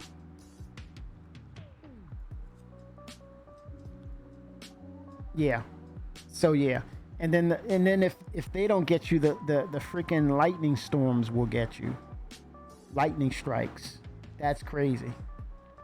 It is wicked looking. I think we're not ready. And the fact of the matter is, Senzino, with the server meshing tech, the idea is the resources will be redistributed. They should have a really good pool of resources coming back to the engine itself, because now things are separated out on the servers and they're separated, and the server meshing tech will help with resource management. Senzino says it makes sense the crab with its hard exoskeleton could live in Pyro 1 with its high pressure toxic atmosphere. Yes, and that I think we can actually harvest or use that as a resource, that the exoskeleton as a material for making armor, for crafting. I suspect highly that will be part of the narrative of what crafting is about, and happy hunting to all. High risk, high reward comes with that. So it won't be, I don't think it should be a walk in the park trying to acquire that resource, the exoskeleton. Yeah, it's going to be a problem. But then desperate people do desperate things. Big game hunter, yes. Big game hunter as well. Pyro 2, Monarchs. Pyro 2 is the second planet from the sun of the Pyro system, nicknamed Monarchs for the deadly carbon monoxide. Oh, monarchs. Holy smokes. Deadly carbon monoxide is in its atmosphere. It has a temperate climate and was seen as a viable candidate for terraforming shortly after its discovery. However, its proximity to the system's volatile sun made it dangerous for human habitation, and the the United Nations of Earth refused to clear it for terraformation, instead allowing corporations to harvest its natural resources. They were undeterred by the potential risk. Outlaws eventually took up residence on the planet when the last corporations pulled out of Pyro in the 26th century. So there's going to be a bad atmosphere and trouble as well. Pirates. So look for NPCs out there. NPC pirates. So it's going to be very hostile. Pyro 2, Bloom. Is this the yellow planet? It just sounds like it's that one we've seen. It has the yellow all around it. Bloom. Pyro 3 is the third planet from the sun of the Pyro system. Cold but naturally habitable. It became the epicenter of mining endeavors in Pyro. Pyrotechnic Amalgamated and other corporations constructed multiple staging sites, employees' barracks, and processing centers that were in use until the cost of their maintenance could no longer be offset by the mining profits. Abandoned when the last active corporations in Pyro ceased operations there in the late 26th century, they were claimed by squatters, outlaws, and former miners who lacked the means to return to the United Empire Earth. Holy smokes. Wow, stranded. Some people were stranded there, and it just became their home. So yeah, head on a swivel. Welcome to Firefly. Pyro 4. Pyro 4 is the outermost moon of Pyro 5. And astronomers theorized that it was once the fourth planet from the sun of the Pyro system. At some point before humans discovered Pyro, a massive celestial body collided with Pyro 4, catastrophically warping its landscape, destroying its atmosphere, and knocking it into the orbit of nearby gas giant Pyro 5. Although the tectonic activity that resulted from this impact has quieted and a new atmosphere has formed, Pyro 4 is far from stable. It is on a long, slow collision course with Pyro 5 and will one day either crash into it or break up into a ring. And this was some of the earliest lore about Pyro 4 in this narrative about it crashing and its out of its orbit and things of that nature. That was one of the earlier lore bits in regards to talking about Pyro 5. This is the fourth planet from the sun of the Pyro system. It was given the classification of Pyro 5 when researchers came across strong evidence that its outermost moon once maintained a stable orbit around the system star between Pyro 3 and Pyro 5. When it was struck by an unknown celestial body, it was knocked into Pyro 5's gravitational sphere of influence. Residents of and travelers through the Pyro system are known to harvest hydrogen from Pyro 5's green and yellow atmosphere. Holy smokes. Fuel break. So this is going to be a means and a way for you to gather fuel naturally if you're not a military ship. Pyro 6, as known as aka Terminus. Pyro 6 is the outermost world of the Pyro system. Its nitrogen oxygen atmosphere is technically breathable, but contains high enough amounts of methane and carbon dioxide that it has a negative effect on one's health after extended exposure. Pyrotechnic Amalgamated placed their main hub of operations in orbit around Terminus, later abandoning the station when they left the system. Terminus. Ignis is the innermost moon of the gas giant Pyro 5 of the Pyro system. The multiple canyons and dry riverbeds on its surface suggest that liquid water once flowed there in the distant past. Its frigid average temperature and deadly atmosphere of sulfur dioxide creates an unfriendly environment for those who lack proper protective equipment. Oh, I see something coming. Those who lack proper protective equipment. I see a new suit coming. Nonetheless, the moon sometimes sees visitors seeking to resupply their air reserves thanks to the small amount of oxygen in the atmosphere. So it's like Hurston. No, it's nothing like Hurston. Hurston is worse, Bender. Come on, man. Are you kidding me? It's not funny, Bender. It's the truth. Stop laughing. Stop laughing now. Kemi, I'm asking you this question. Do you think we could have some sun flare in Stanton, very light sun flare in space sometimes in the future, like we received on Heart last week in North America? I don't see it, Max. So I see in Hurston.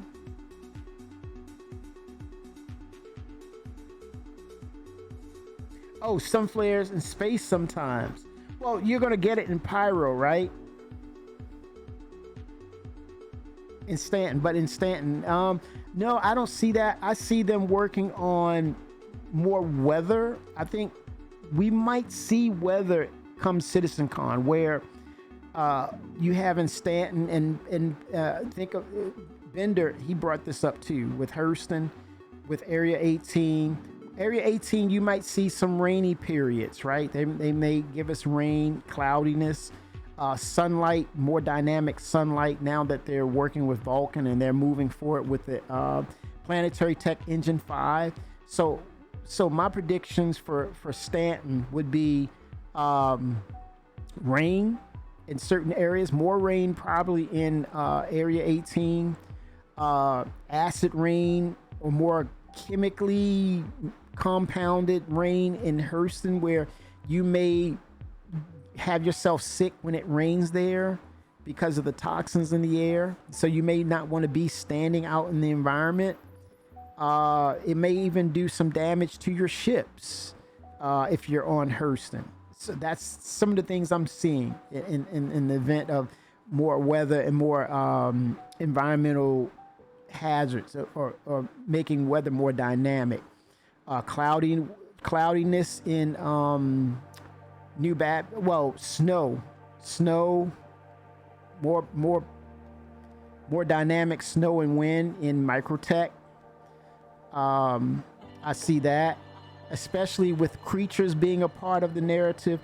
I would love to see swirls of snow that sometimes almost blinds you, and then next thing you know, you wipe your helmet and the Boreal Stalker is right there ready to backslap you and then get down at chomping on your suit.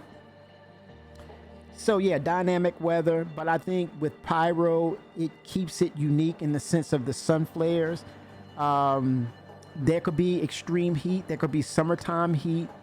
Unlike, they could give some warnings to say it's certain temperatures may cause you to want to drink or be hydrated even more, dehydration.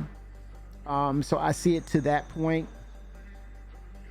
Sun flares, have in mind, is the low rate sun flare effects in space because Stanton Star isn't broken. If they do, it would not be the priority, but I would not rule it out at all because it's a natural occurrence. Sun flares and things of that nature, heat, summer. They really want to delve into weather, seasonal changes. They really want to delve into that. So we may see winters, summers, things of that nature.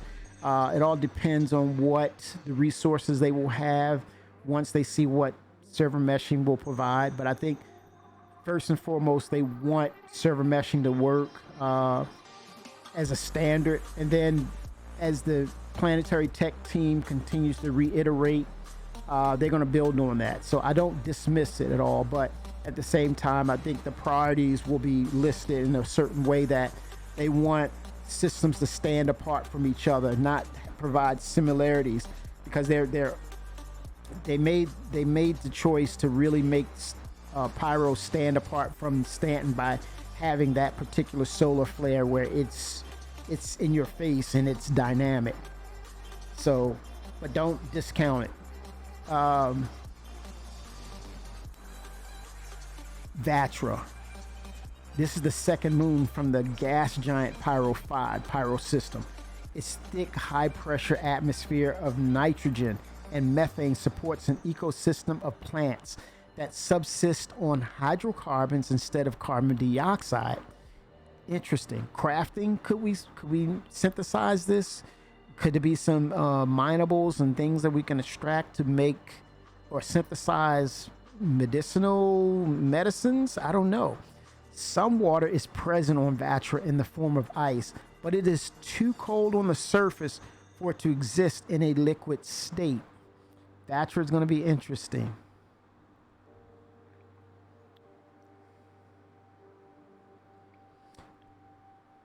Adir, Adder, or could it be Adder? Adder or Adir is the third moon from the gas giant Pyro 5 Pyro system. Jagged mountains and rocky hills dominate its crater-ridden landscape. Because it lacks a protective atmosphere that would otherwise break apart most approaching celestial objects, its surface sees frequent impacts. The air is permeated with fine particles of dust that are generated during these events. So again, this is a resource intensive moon, but it lacks a protective atmosphere that would otherwise break apart most approaching celestial objects. Interesting. And its surface sees frequent impacts. Our approach, we have to be very careful approaching this moon. There's a reason why they said this. And dust particles, that could be a factor as well. Instrument panel will be very, very important. Jagged mountains and rocky hills, that's another reason. Because your instrument is not going to tell you the tip of the mountain, the rocky hill. Yeah, be careful. Pharaoh is the fourth moon from the gas giant Pyro 5 Pyro system, a hotbed of seismic activity. Can you say screen shaking? A hotbed of seismic activity. Pharaoh experiences frequent earthquakes that disturb its deep oceans of brackish water. The moon has an unusual ecosystem that thrives both on the surface and under the sea, supported by the carbon dioxide and nitrogen in Pharaoh's dense atmosphere. What the heck? Do you need a gravity suit or some suit to protect you from dense atmosphere crushing? Does that also open the door for a diver suit?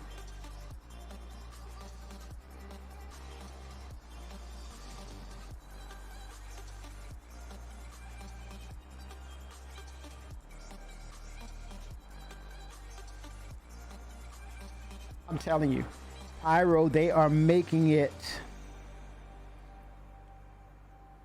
Brackish water is water that is saltier than fresh water, but not as salty as seawater. It has a salinity between 500 and 30,000 parts per million, ppms. Brackish water can result from the mixing of seawater and fresh water, such as estuaries, or from other natural or human causes such as mineral dissolution, fossil aquifers, or coastal engineering. More salinity in these waters. Does that do something to the ship, the integrity of the hull? Does it cause damage? Does it, rusting? I don't know. The saltiness from the water. But what concerns me is deep oceans of salt water. Deep. And earthquakes. Tsunamis? I don't know. Fuego. That's fire in Spanish. Fuego is the fifth. No dive suit, probably body bags. Fuego is the fifth moon from the gas giant Pyro 5 Pyro system. Relatively temperate, but still it's cold. It has a mostly carbon dioxide atmosphere with small percentages of nitrogen, sulfur dioxide, and oxygen. High amounts of iron sulfide in its soil gives its surface a yellow and black appearance. Infamous smuggler group Headhunters. This is another piracy. The Headhunters often utilized Fuego as a stash point for goods during their nascent years in the early 2600s.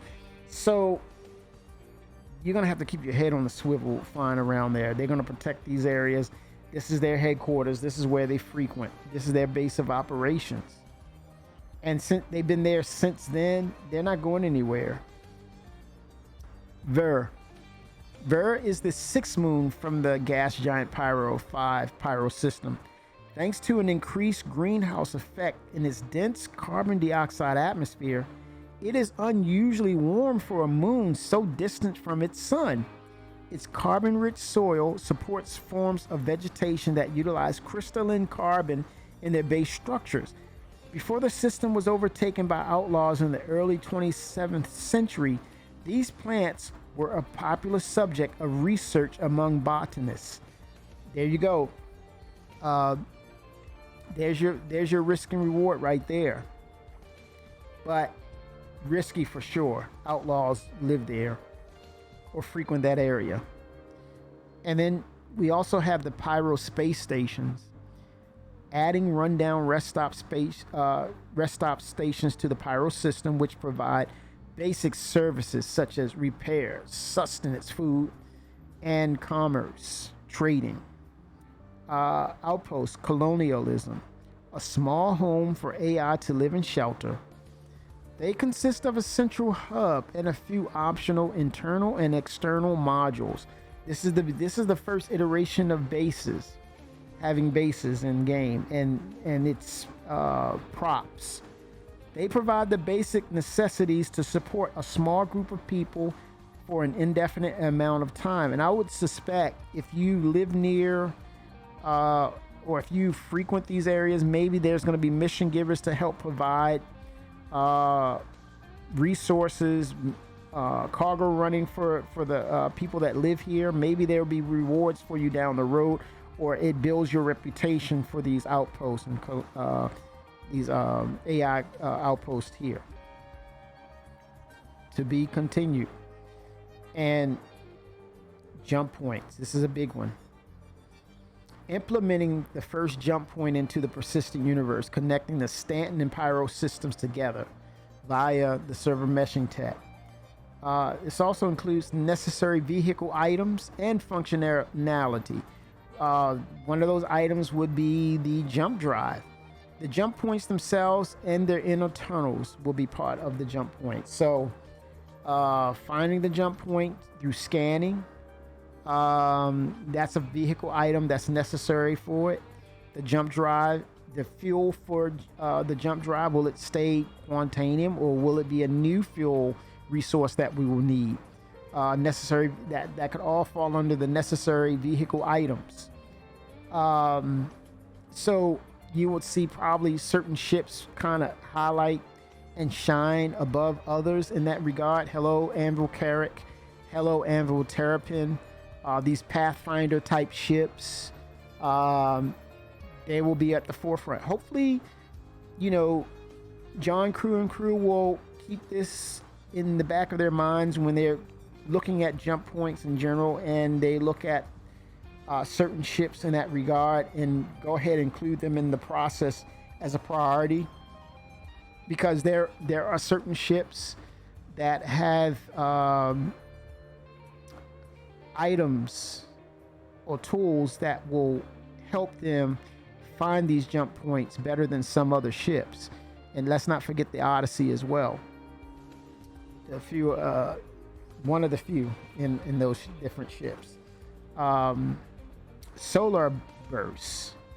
Solar bursts are dangerous natural disasters that happen regularly around older stars like Pyro. So there's the distinction.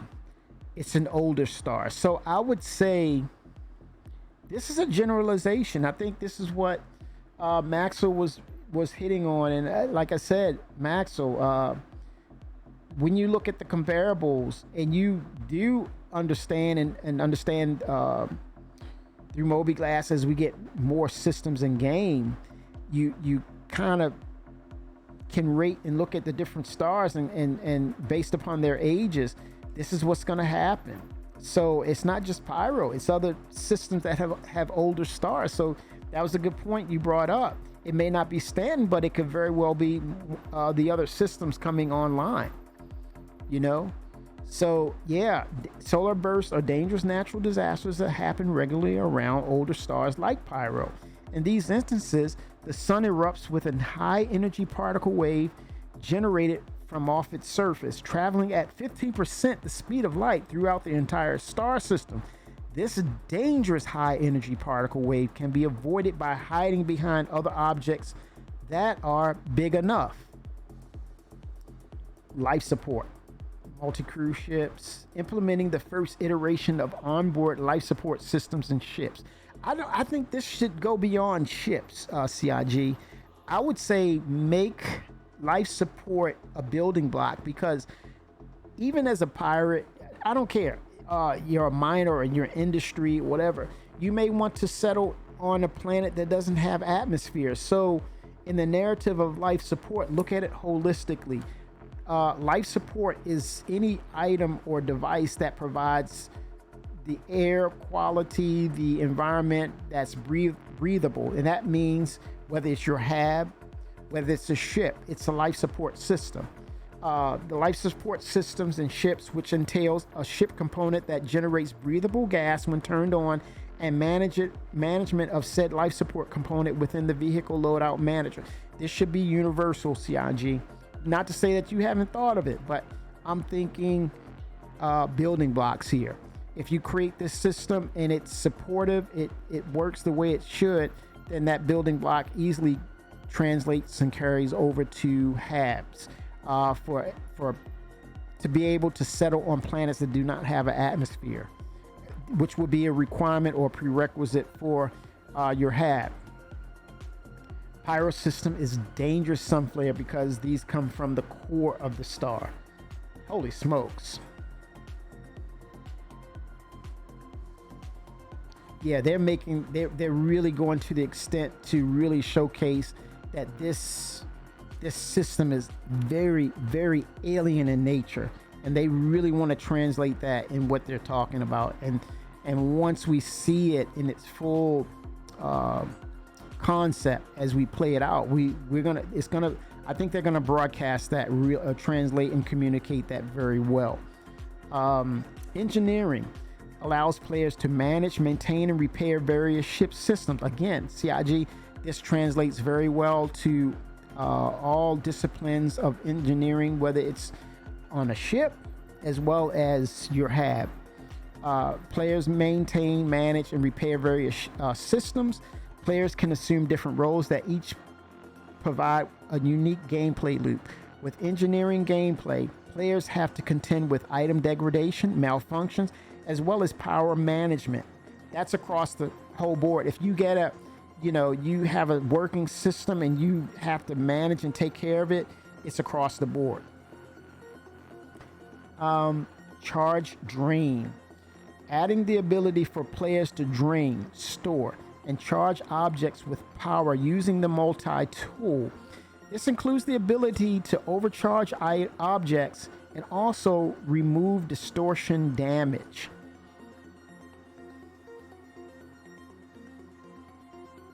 So this is battery. This is transfer of energy, power. So would this be a module in our hangar, a module in our HAB, a module that you use to, recharge a device, such as the multi-tool? Well, you're using the multi-tool to recharge items. Maybe it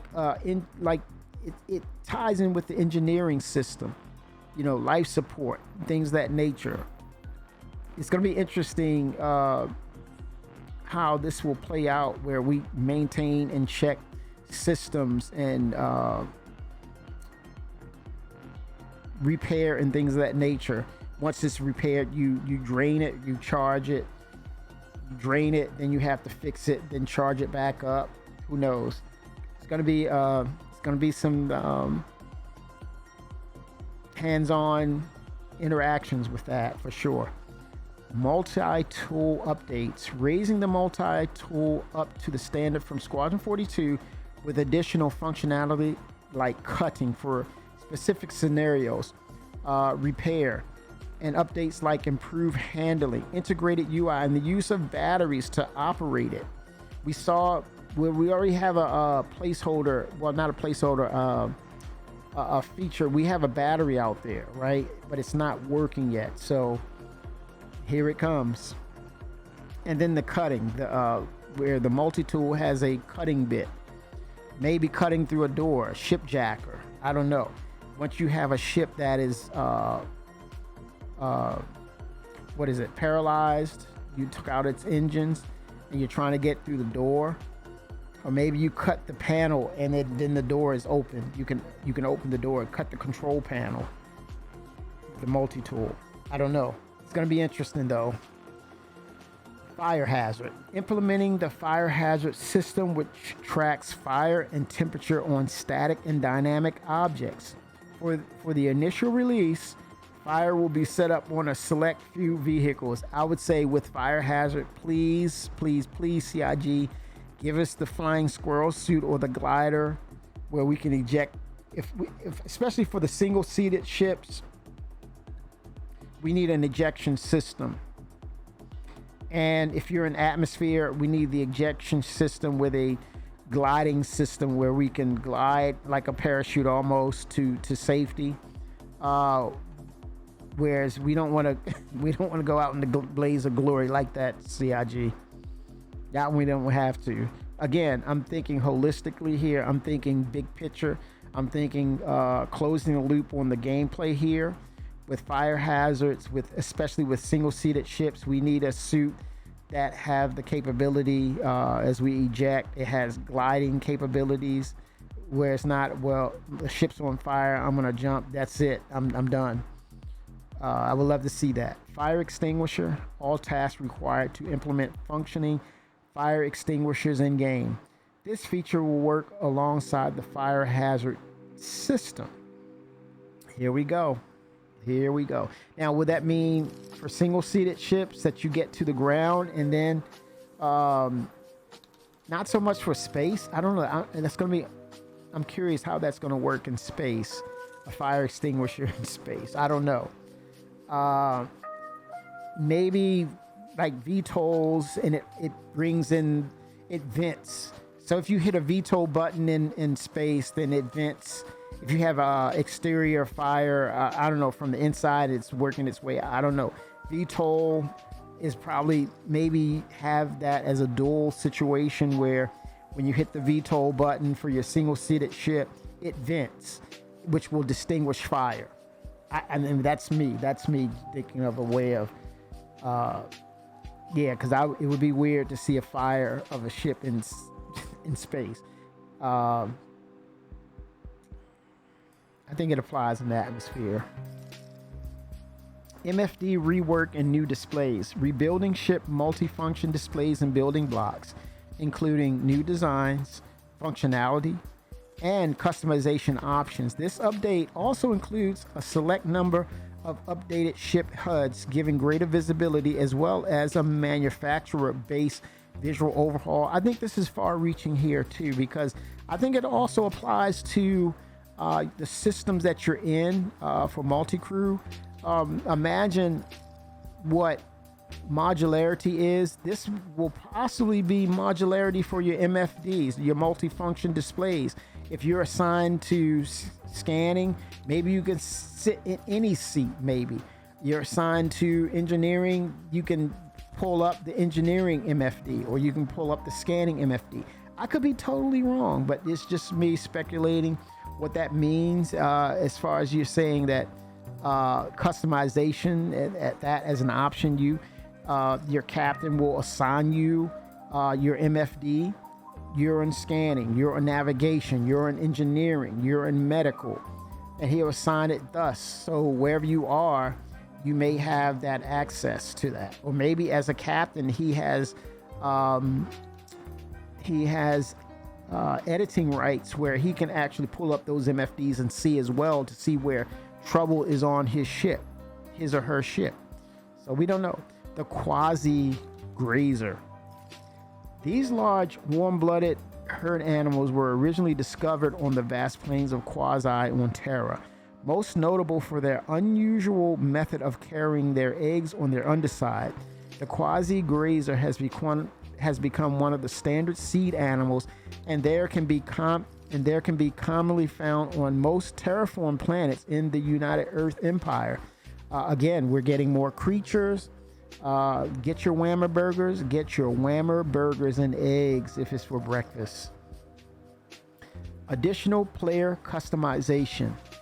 Oh, speaking of which, eggs. Can we sell the eggs? Where are the pets? I know, Maxwell, right? I know.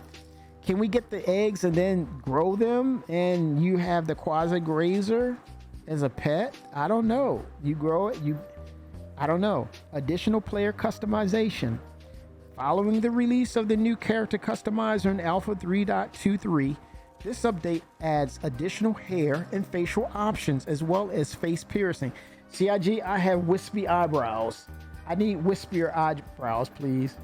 But then I think they're going to introduce braids, dreads, curly froze, curls. Yeah. Interesting stuff. Mohawks. I think they may already have mohawks. Mohawks with a tail. I don't know. It's going to be interesting though. And then they said they're going to add more people to this. So further customizations down the line, which is pretty cool for 4.0. The RSI Zeus Mark II ES building, balancing, and implementing RSI's small multi-crew ship, the Zeus Mk2 ES, into the game. The following cards have been added to release view, released in Alpha 3.23. The Mirai Pulse and the LX. This is the Mirai's hover bike, which has the laser Gatling. That's a new technology, laser Gatling. And then the Mirai Pulse LX is for the racing. It's the racing variant.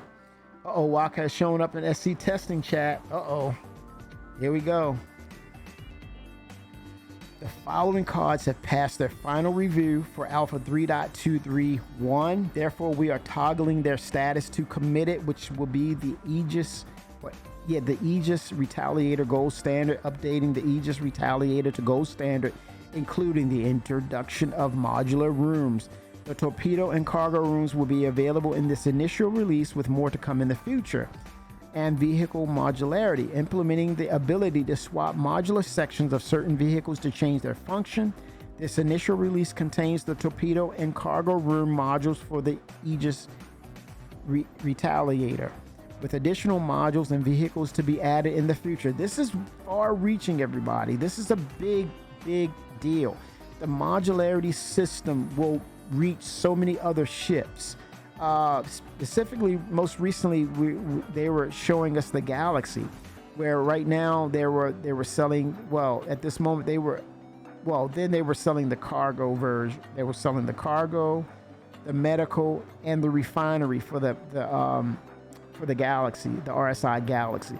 Also, I think once they have this as a gold standard and it's working the way it should, I definitely see a future for the Caterpillar. Very interesting here.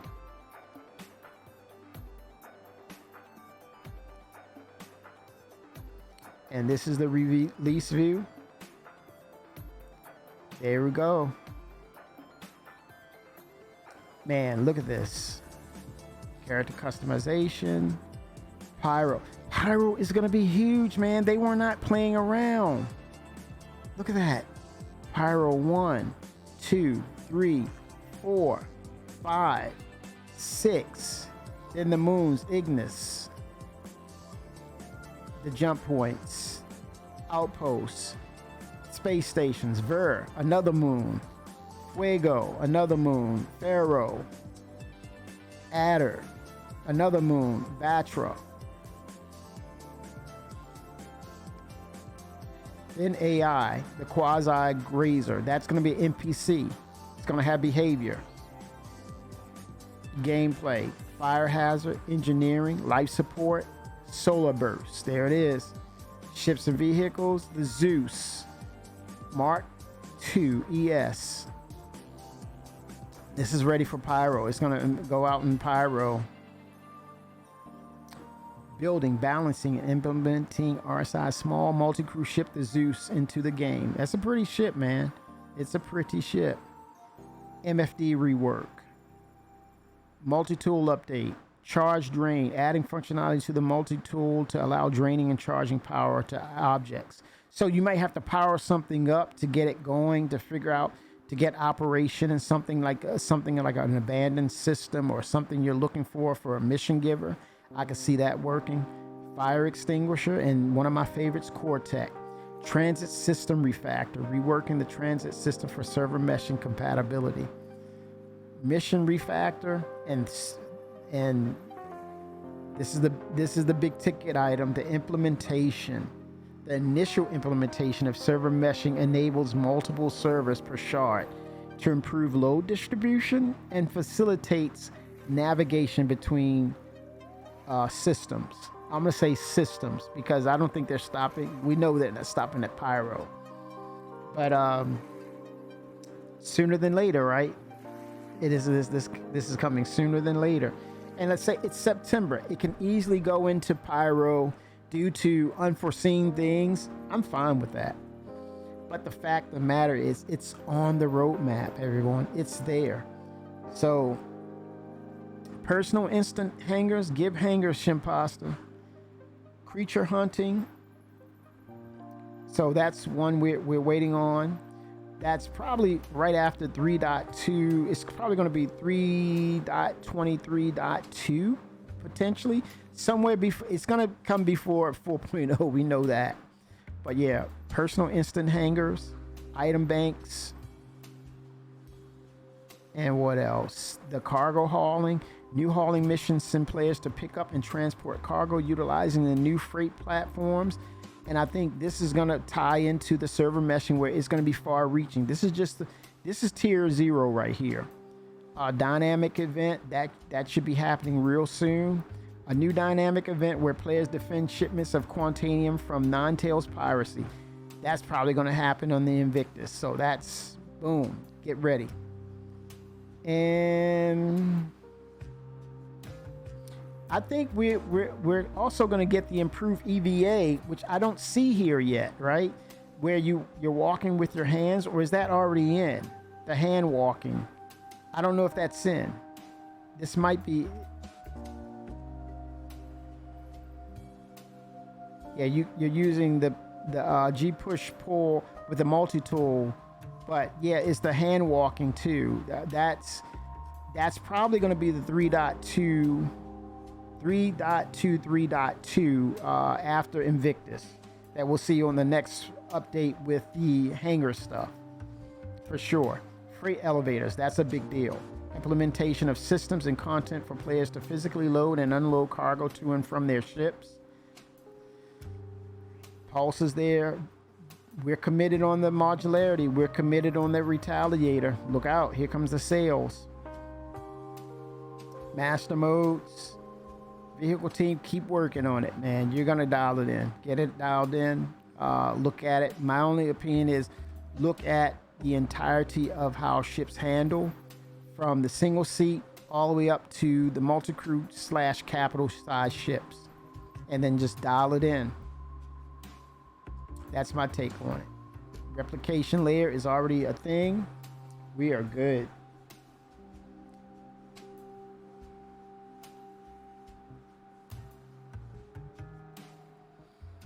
So take that. Let's see if there is any update. If CIG is saying, hey, we're ready to go. It's go time. Dang it. Speaking of update, the freaking Windows, man. My freaking Windows wants to update. Let me go ahead and do this. Get this out of the way. I think they're hating on CIG, man. I don't know what I think I do. Microsoft and CIG are... They're oil and water, man. I'm telling you. These jokers are... Man, I'm telling you, man. If Linux was an option... Seriously, if they were an option for gaming... If they really... I would think... Like Apple found their niche back in the day. Linux can find their niche with gaming. And really super down... I mean, like dial in... the gaming side of an OS, man. And I would say, look and watch and see what happened. Linux, I'm calling you out. Make a gaming OS. Seriously, make a gaming OS, Linux. You'll find your niche. I promise you.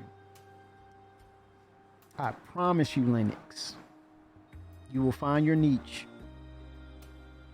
If you come out as a branch that does just its operating system is all predicated on gaming, no frills. And see, this would be an opportunity if Microsoft was listening. This would be an opportunity for them, that they would provide, okay, your general OS, but then you have your gaming OS, no frills, all resources dedicated to your gaming rig, period. They're leaving money, they're freaking leaving money on the table, man. But it will never come to fruition until it comes into their mind to say, this is my idea. I don't see it. I don't see them utilizing it until it's got to be mine. It's an ego thing. It's got to be my idea. It's an ego thing, man. I came up with this idea. I can't use your suggestion. Billions of dollars. Just, it's hilarious, man. It's hilarious. But Linux or someone else, even Apple could jump into the fray, man, if they dedicated themselves. Because I'm hearing that their CPUs or whatever, I think, are really on the forefront. They're kicking butt. They are kicking butt.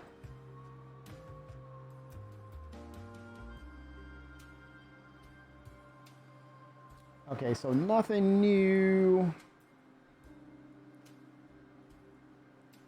so far on the update front. Let's see here.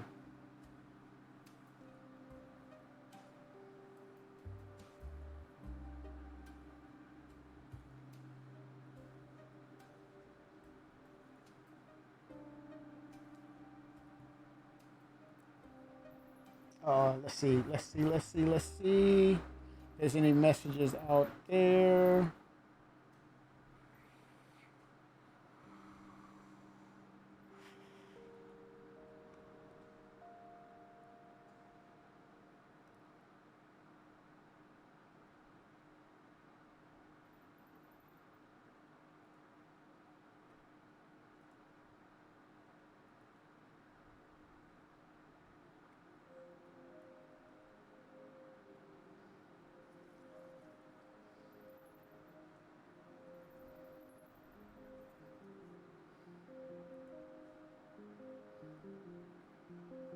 Okay.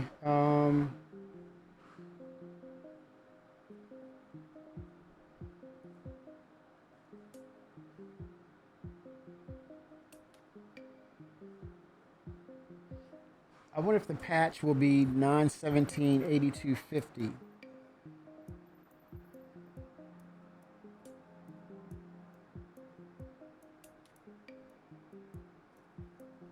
We're currently warming up the live environment for 3.23.1 release later this evening.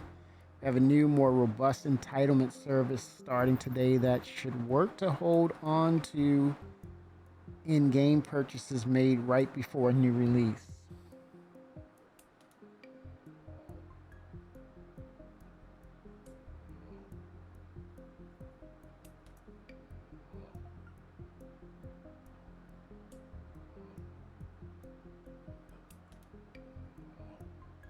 I wonder if that patch number will still hold. 9.17.8250.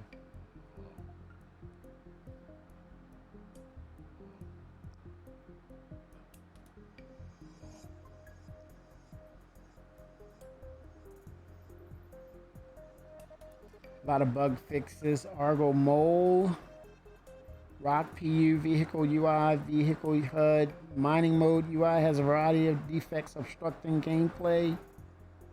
PU Stanton fix, Fleet Week, Idris Tor, Law hailing ATC from Copilot. Pilot seat will give all players on board the Idris a crime stat lockdown. Idris seats, Stall fix, Client PU, Stanton, Fleet Week, Expo halls, Vivek halls, performance locations. Client stalls when sprinting around the Fleet Week halls. Cry animation, main protos, mesh not found, walking around the Fleetweek Hall can trigger a cry animation message that scrolls across the screen. Fix 2 client crashes.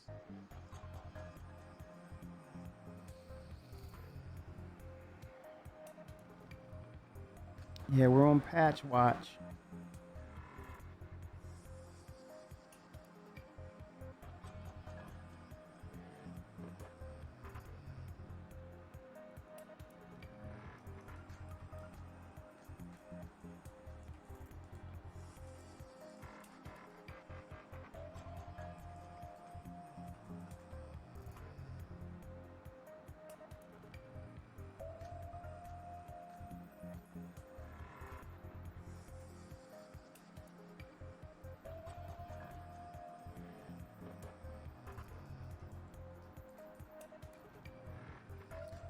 Yep, so nothing yet, but all good. I think it's 9:29 EST, Eastern Standard.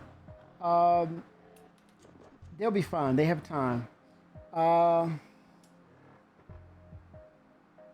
I set my joystick for tomorrow. I'll redo all of my rebinding. Holy smokes, you haven't done it yet, Maxwell?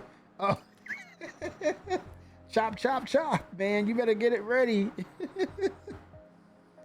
uh, it's, yeah, around 2 hours.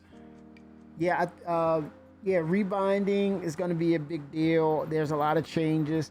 One of the things I did with my bindings, I set cruise control as well as quantum jump on the same button, right? So the quantum drive initialization is a hold down. You press and hold the button and it activates. A click of the same button, it initiates your, or it activates your cruise control, and it continues to work. So yeah, cruise control is back. So I set those two on the same button, which is super convenient. Trust me, it's super convenient. I highly recommend it. If you're using sticks and you're using key bindings, make those the same button. It's so convenient. Also, I have on the left button, I have the initiate the master modes. In other words, what that means is you click once, it goes into nav mode. You click again, it goes to SCM mode. Nav mode, you're able to traverse and travel and quantum jump. You click it, you go to SCM, which is space combat mode. That's when you're dogfighting or you're just naturally flying the ship. And then just your basic sequences of a flight, like landing, takeoff, and flying in atmosphere, flying through space, things of that nature. And then you hit the button, it goes into nav mode. It's for flying faster, longer distances. I have them on one button. It's a toggle between the two. Super convenient. I highly recommend that. And it's called Toggle Master Modes. And it's only 2 right now. I just need the speed limiter and throttle increase, Kimmy. Yeah. Oh, and then here's the other thing. When you're in cruise control, your thrust, let's say if it's on a throttle, you push forward, and then if you let go, it goes back to 0. No longer that. You go into cruise control, you press forward, it goes to the point where you stop moving it forward. If you move it all the way, you'll gradually see the engines or the thrust increase all the way up to the uppermost or the limit of your ship's speed capabilities. And it stays there. You let go of the throttle, it stays there until you pull back. I think that makes a lot of sense. Another good feature, I think, one person complained, but what he complained about was this is how it works. You're approaching the space station really fast. The moment you put down or toggle your landing gear, it slows your ship down. I mean, dramatically slows it down. So it's more of a simulated sequence of you're slowly approaching inside the hangar and you're touching down. I think it's great for beginners, starters of the game. Also, who wants to crash a spaceship that's tens of millions of dollars or UEC, and you're showboating and crash landing into a hangar because you're coming in too fast? I do the same thing with throttle increase and speed limit, like in 3.22. Same thing. Yes, that has not changed, Maxwell. I have a split throttle. So yeah, I use the limiter and the throttle for both. I split them. I use the left stick, which has the Z extender. It turns it into a 90 degree like a throttle. So that's my throttle for the left stick. And the throttle, the real throttle, is split. I split the throttle, the axes on them, and I use those for my speed limiter. So I love it. Oh yeah, you should try it, Maxwell. You would, man. I'm telling you, the speed limiter for the split throttle is amazing. I recommend it. I highly recommend it. So we're on patch watch. Nothing new. Meg, oh Meg, what is up? What are you doing, Meg? Time for noodles. You staying on? I'm patch watching a little bit. I'm patch watching. What's going on? How are you? 07. Are you about to stream? Are you about to stream, Meg? Okay. Stream. I'll raid you. I'll raid you. I'm gonna get a bite to eat and wait. Okay, I lied. What do you? What do you?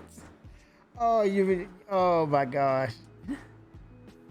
Well, I might get a bite to eat, and I'm waiting for the patch. Once the patch drops, I'll jump back in and walk the floors.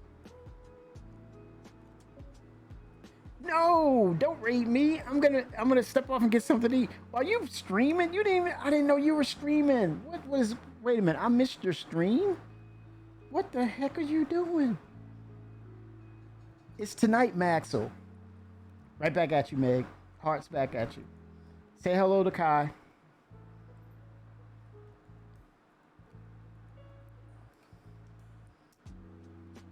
Three 323.1 is tonight. Yes. So I was saying that would be a good time for me to get a bite, and then I'm gonna walk the halls of Invictus early, the pre-launch.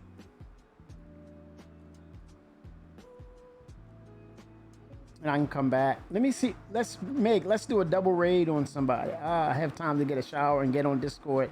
Be there with you. Okay. Okay. Who do you recommend, Meg? And we'll double raid. Like we'll double dog raid. Yeah, you call it, Red. Meg, you call it. We'll do a double dog raid. That's funny. Do you have anyone? That's the question. Let's see. Let me sneak peek on Twitch. Is of course the prerequisite is Star Citizen. I'm saying.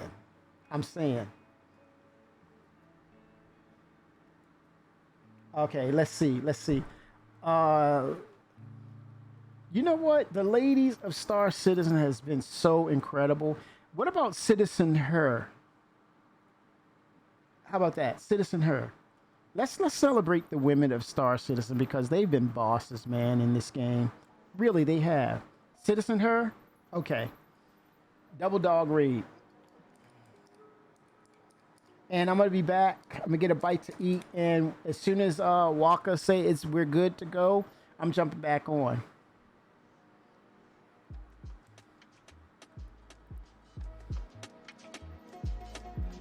Okay, the raid has been created. It's you see it in my chat. It's called she's Citizen Her. I'll type her name.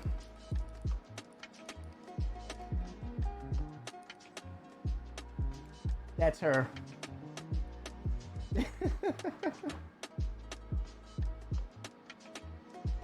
Okay, they're playing together. Yes, it's still a double dog raid. Let's go. Who wants some noodles? Okay, you ready, Meg? In 3, 2, 1. 07, everybody. Let's go. Raiding now. Thank you, everybody. I'll be back in a few. We get something to eat, and when we go live with 3, 2, 3, 1.